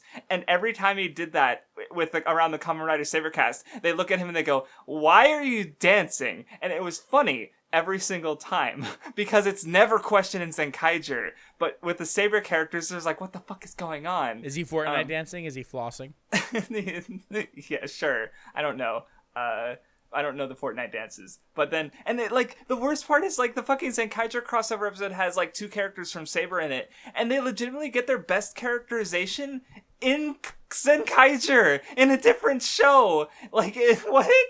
It doesn't make any sense. And, and especially the last episodes did have, like, good stuff, but it's like maybe I would have liked it more if I hadn't already seen, like, 2 other shows that 100% do because it's a book themed show. Like, they have swords, but they put a book under their belt, and that transforms them. So, like, the overall message is that, like, you know, even if, like, a story has been told before, if it still reaches people's hearts, it's still important. Because, like, yeah, this is the fucking, like, 31st Super Kamen Rider series. Like, it's a 50-year-old franchise, right? So, like, you know, it's obviously going to be derivative, but, you know, like, that they work that in part of the message. But, I mean, but as far as, like, stories that use, like, that kind of meta thing, like, I like Ultraman G'd way more, and it's doing more than that. And Princess Tutu is probably the best example of that I've seen because it's just, like, really interesting with the way it sort of handles itself as a story while reflecting and referencing other stories. And, like, there's, like, one character who's literally a Deus Ex Machina, and he has a plot device who is a puppet who he manipulates to affect certain things in the story. Like, it's really meta with it, and it's cool. So Kamen Rider Saber didn't do anything interesting with that aspect, really. And, I don't know. I was just like, yeah, it was a show that I watched, and I'm probably going to forget it in a few weeks and be like, oh, yeah. And the fucking movie sucked. Maybe it was because of COVID. No. But it was only like 20 minutes. It felt like a recap movie or a recap episode for a movie that doesn't exist. Like, it immediately goes into the climax, and it was... I did not like the movie at all. So... yeah, it's just like, I don't know. I just didn't like Kamen Rider Saber very much at all. It didn't do anything for me, really. So here, I have 2 things to say. First of all, are you gonna watch the next Kamen Rider, hoping it's good? Okay. Here's my second question. I have watched seasons, like, I like Kamen Rider Double, and I like which I talked about a while ago, and I like Kamen Rider Build, which was the first one I watched. But go ahead. So Nunmanji. Yeah. Don't you think it's ridiculous that Craftsdwarf is the biggest Fortnite fan on planet Earth? Didn't know a Fortnite dance? Yeah. There's multiple, aren't there? I mean, yeah. Okay, but that's clearly. Okay, I know that. I don't know what the floss is. I know it now. I know what the floss is. I didn't know that was what that was called. Okay, well, unfortunate.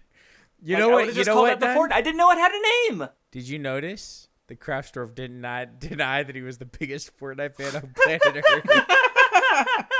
You're a piece of shit.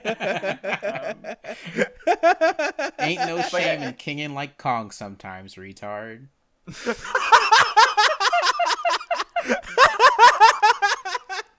None saw the opportunity. All right, with that, do we end the episode? I think I was gonna say something else, but I forgot because None shouted out with his giant King Kong dick. So, but gorillas don't have big dicks. They have like. If they're King Kong size, it's pretty fucking big. Honestly, a King Kong-sized gorilla got like average human dick. If we're being honest, like gorillas got like famously small cocks. Oh, that's what I was going to say, is it's not Kamen Rider Saber still isn't my least favorite Kamen Rider season that I've watched any of, because I watched, like, the second oldest series, and I watched, like, 19 episodes of it, and I wanted to die. But I'm going to finish it. But, yeah. I hope one day you don't die. All right, thank you for listening. This was a really fucking long episode. Help me. Help me. Yeah, Help I did me. not expect to talk about MCU Spider-Man stuff for as long as we did. It was like an hour we talked about it. You guys hate me. I Was have it to really edit that this. long? No, I have to edit Jajolian too. Fuck. Yeah. Oh no. Adios, You can't muchachos. take I care love of y'all. that? Bye.